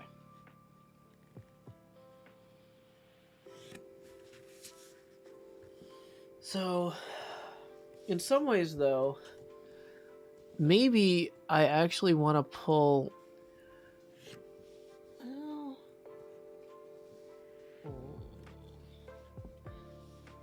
Yeah, so I could have my hair coming over my ears more on the side. So yeah, right now, so the skin currently has like the ears are visible. But like when I take my headphones off, Mm-hmm. how do I normally walk around? How Usually do I you tuck my normally head behind walk my around? ears. So I guess I just would make it go down the neckline more. I can't hear you also because I just took the headphones off. That's Sorry, fine. Cleo. I'll just say horrible things about you. It's fine, Now I Joe. can hear you again. Welcome to the horrible things. Oh. Okay, wait. Who is Iskul? He has a beard. His beard's totally different from mine. His facial hair is nothing like mine. What are we doing today? Says Daniel McGrail. We are designing Minecraft pixel skin stuff. Okay, so let's do... Nope. So if we looked at the side of my head, the way the... So I'm going to add like a dashed line here to indicate that this is where the... What do you call it? Is where the cutaway is, right? Or what happened. So the way it currently goes is there's 3 pixels of skin here, then 4 to show where the ear is, and then 2, and then so it's 1, 2, 3, 1, 2, and then 4 more. So with the hair filling in the remainder. So let's fill that in here.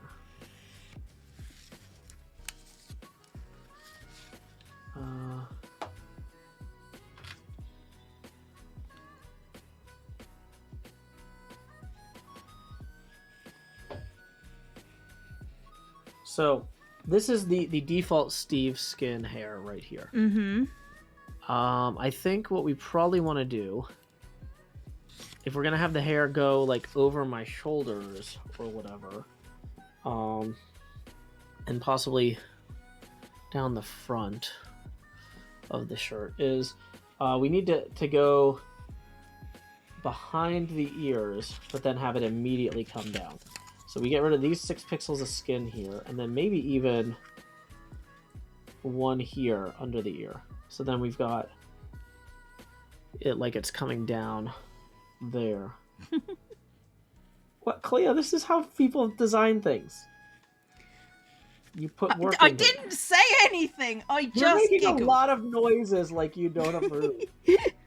I'm not. It's not that I don't approve. It's just I find it funny. Okay. I mean, you're allowed to look like how you look, Joe. Thanks, Cleo. And so my hair is pretty symmetrical at this point. I don't really have, because I'm usually got it pulled back behind my ears. I'm not doing the swoosh thing anymore because I can't with the length. It would just be in my face or mouth, which is not helpful. Aviva says, I have never seen a person design a Minecraft skin on paper ever before. What? No, I've never either. You're right. How is that? What? How do you guys design things? They open up the viewer and then they go nuts, usually. Okay. It's usually a computer skin. What kind of paper is the pattern on? Thick paper? Graph paper? Which, your pattern or my pattern? I think they're talking about my pattern because they said my name. People say in the skin editor. What's the skin editor? I just modify things in Photoshop. It's pixel art, it's digital. Well, this is pixel art.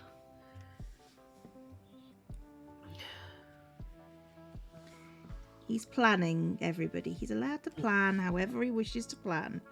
Viva says there's thousands of Minecraft skin editors. Yes, and this one was provided to me by NASA. So I'm sorry that you all don't use a NASA grade skin designer like me. But okay. Really, chat, it's your fault. People are saying Planet Minecraft, Skin Dex, Skin Seed, Blockbench, PMC 3D, LOL, NASA.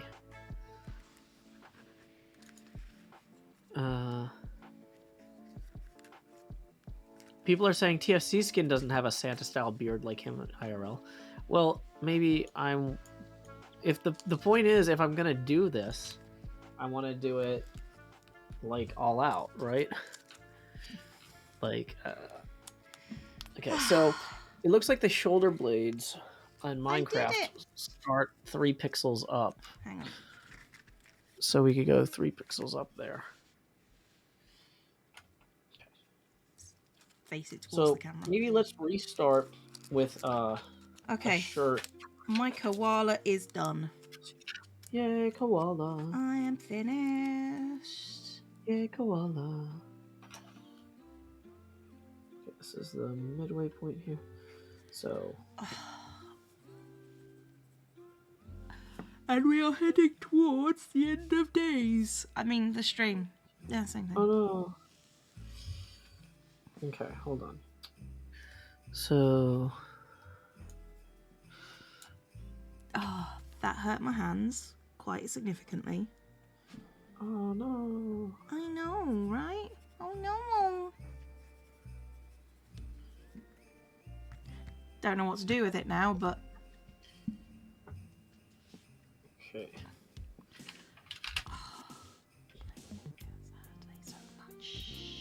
Looks really good. Thank you. Was it worth it? I don't know. I got to talk to Joe for 4 hours. Yay. That was worth it. That's always worth it. I mean, relatively speaking. Yay.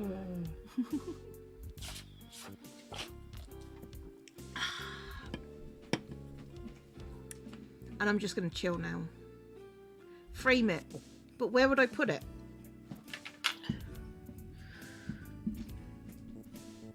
Do I do a lot of these? No, not really. I mean, I do a lot of crafting because me and Joe have made this thing where we do crafting on stream and talk to each other for 4 hours at a time. It's fun. And it's nice. I enjoy it. However, do I do lots of... I do lots of crafting. I don't do lots of this. Decoration for the front of the new freezer. Well, I don't know about that. It's not a hand turkey. 1, 2, 3. Joe's in his own little world. Sorry, I'm trying to figure out how the shirt works. Mm-hmm. So just for illustrative purposes here, I guess. He's a hand turkey friend. I am not hand turkeying today because everything hurts.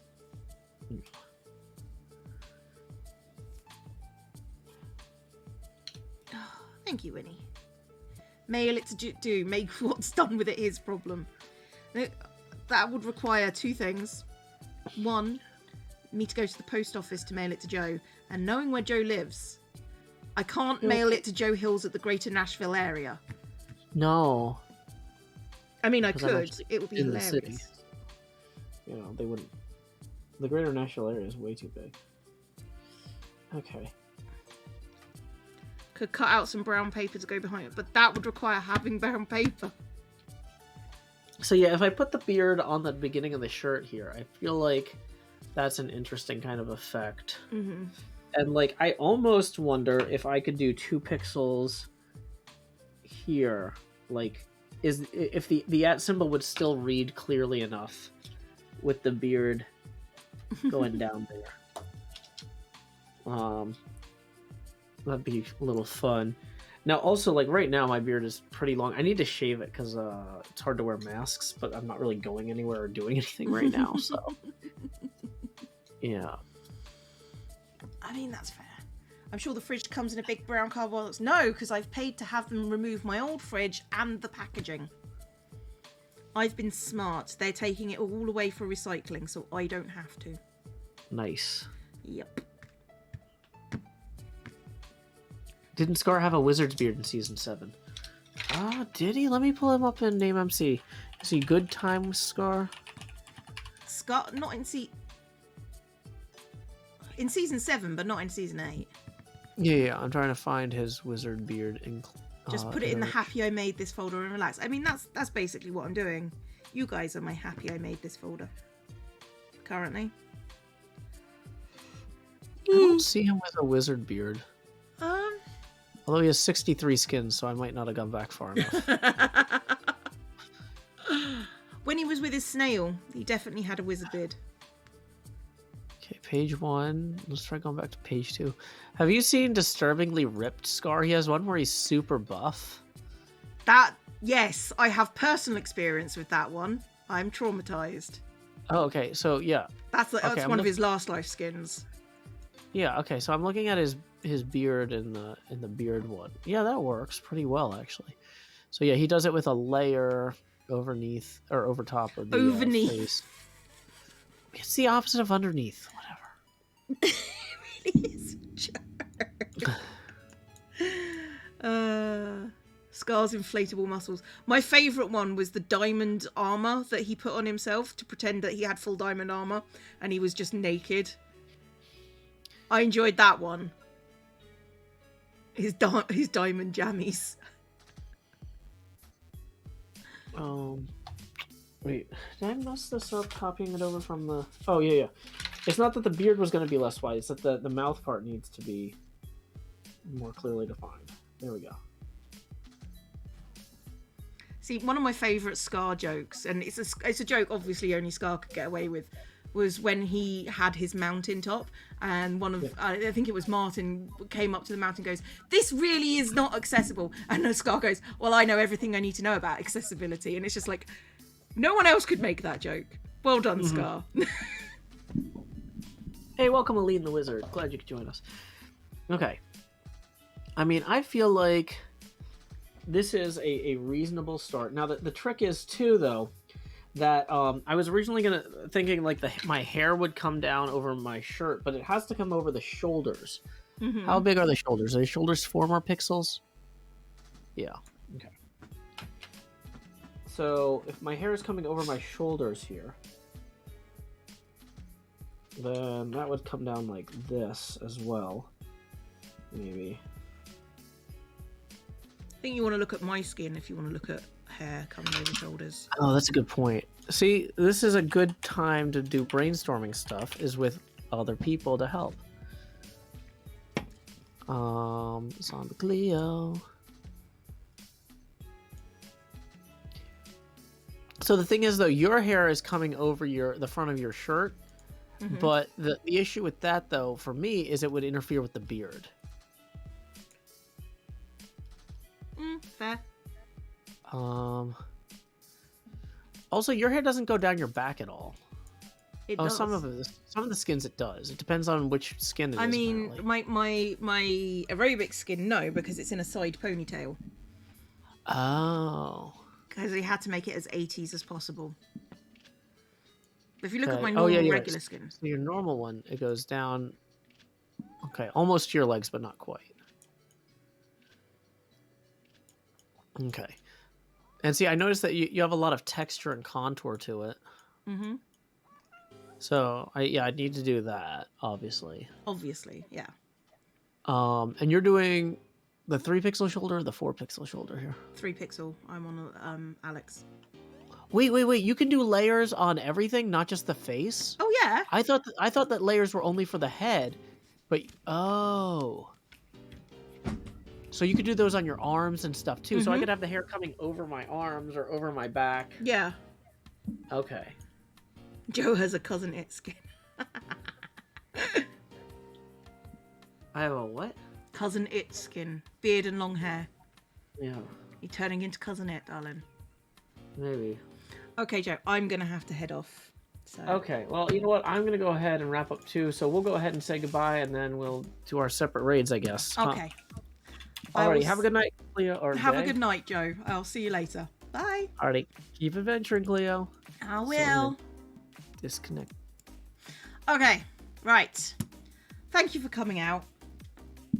I got very low energy at the end there because I'm tired. So I do apologise. Let me see who's raiding that I know. Let me see. Let me see. Give me the Twitch thing.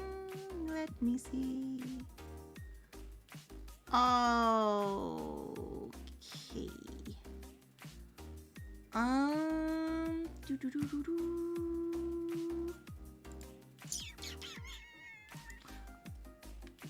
Gonna send you to Cam because it's easier. I don't have to make decisions that way. I'm very tired. Tell Cameron I don't understand Ratchet and Clank. I'll see you later, guys. You are amazing and you are wonderful, and I thank you for coming out, and I will see you next time. I should probably put my ending screen on. Bye bye everybody. Bye bye.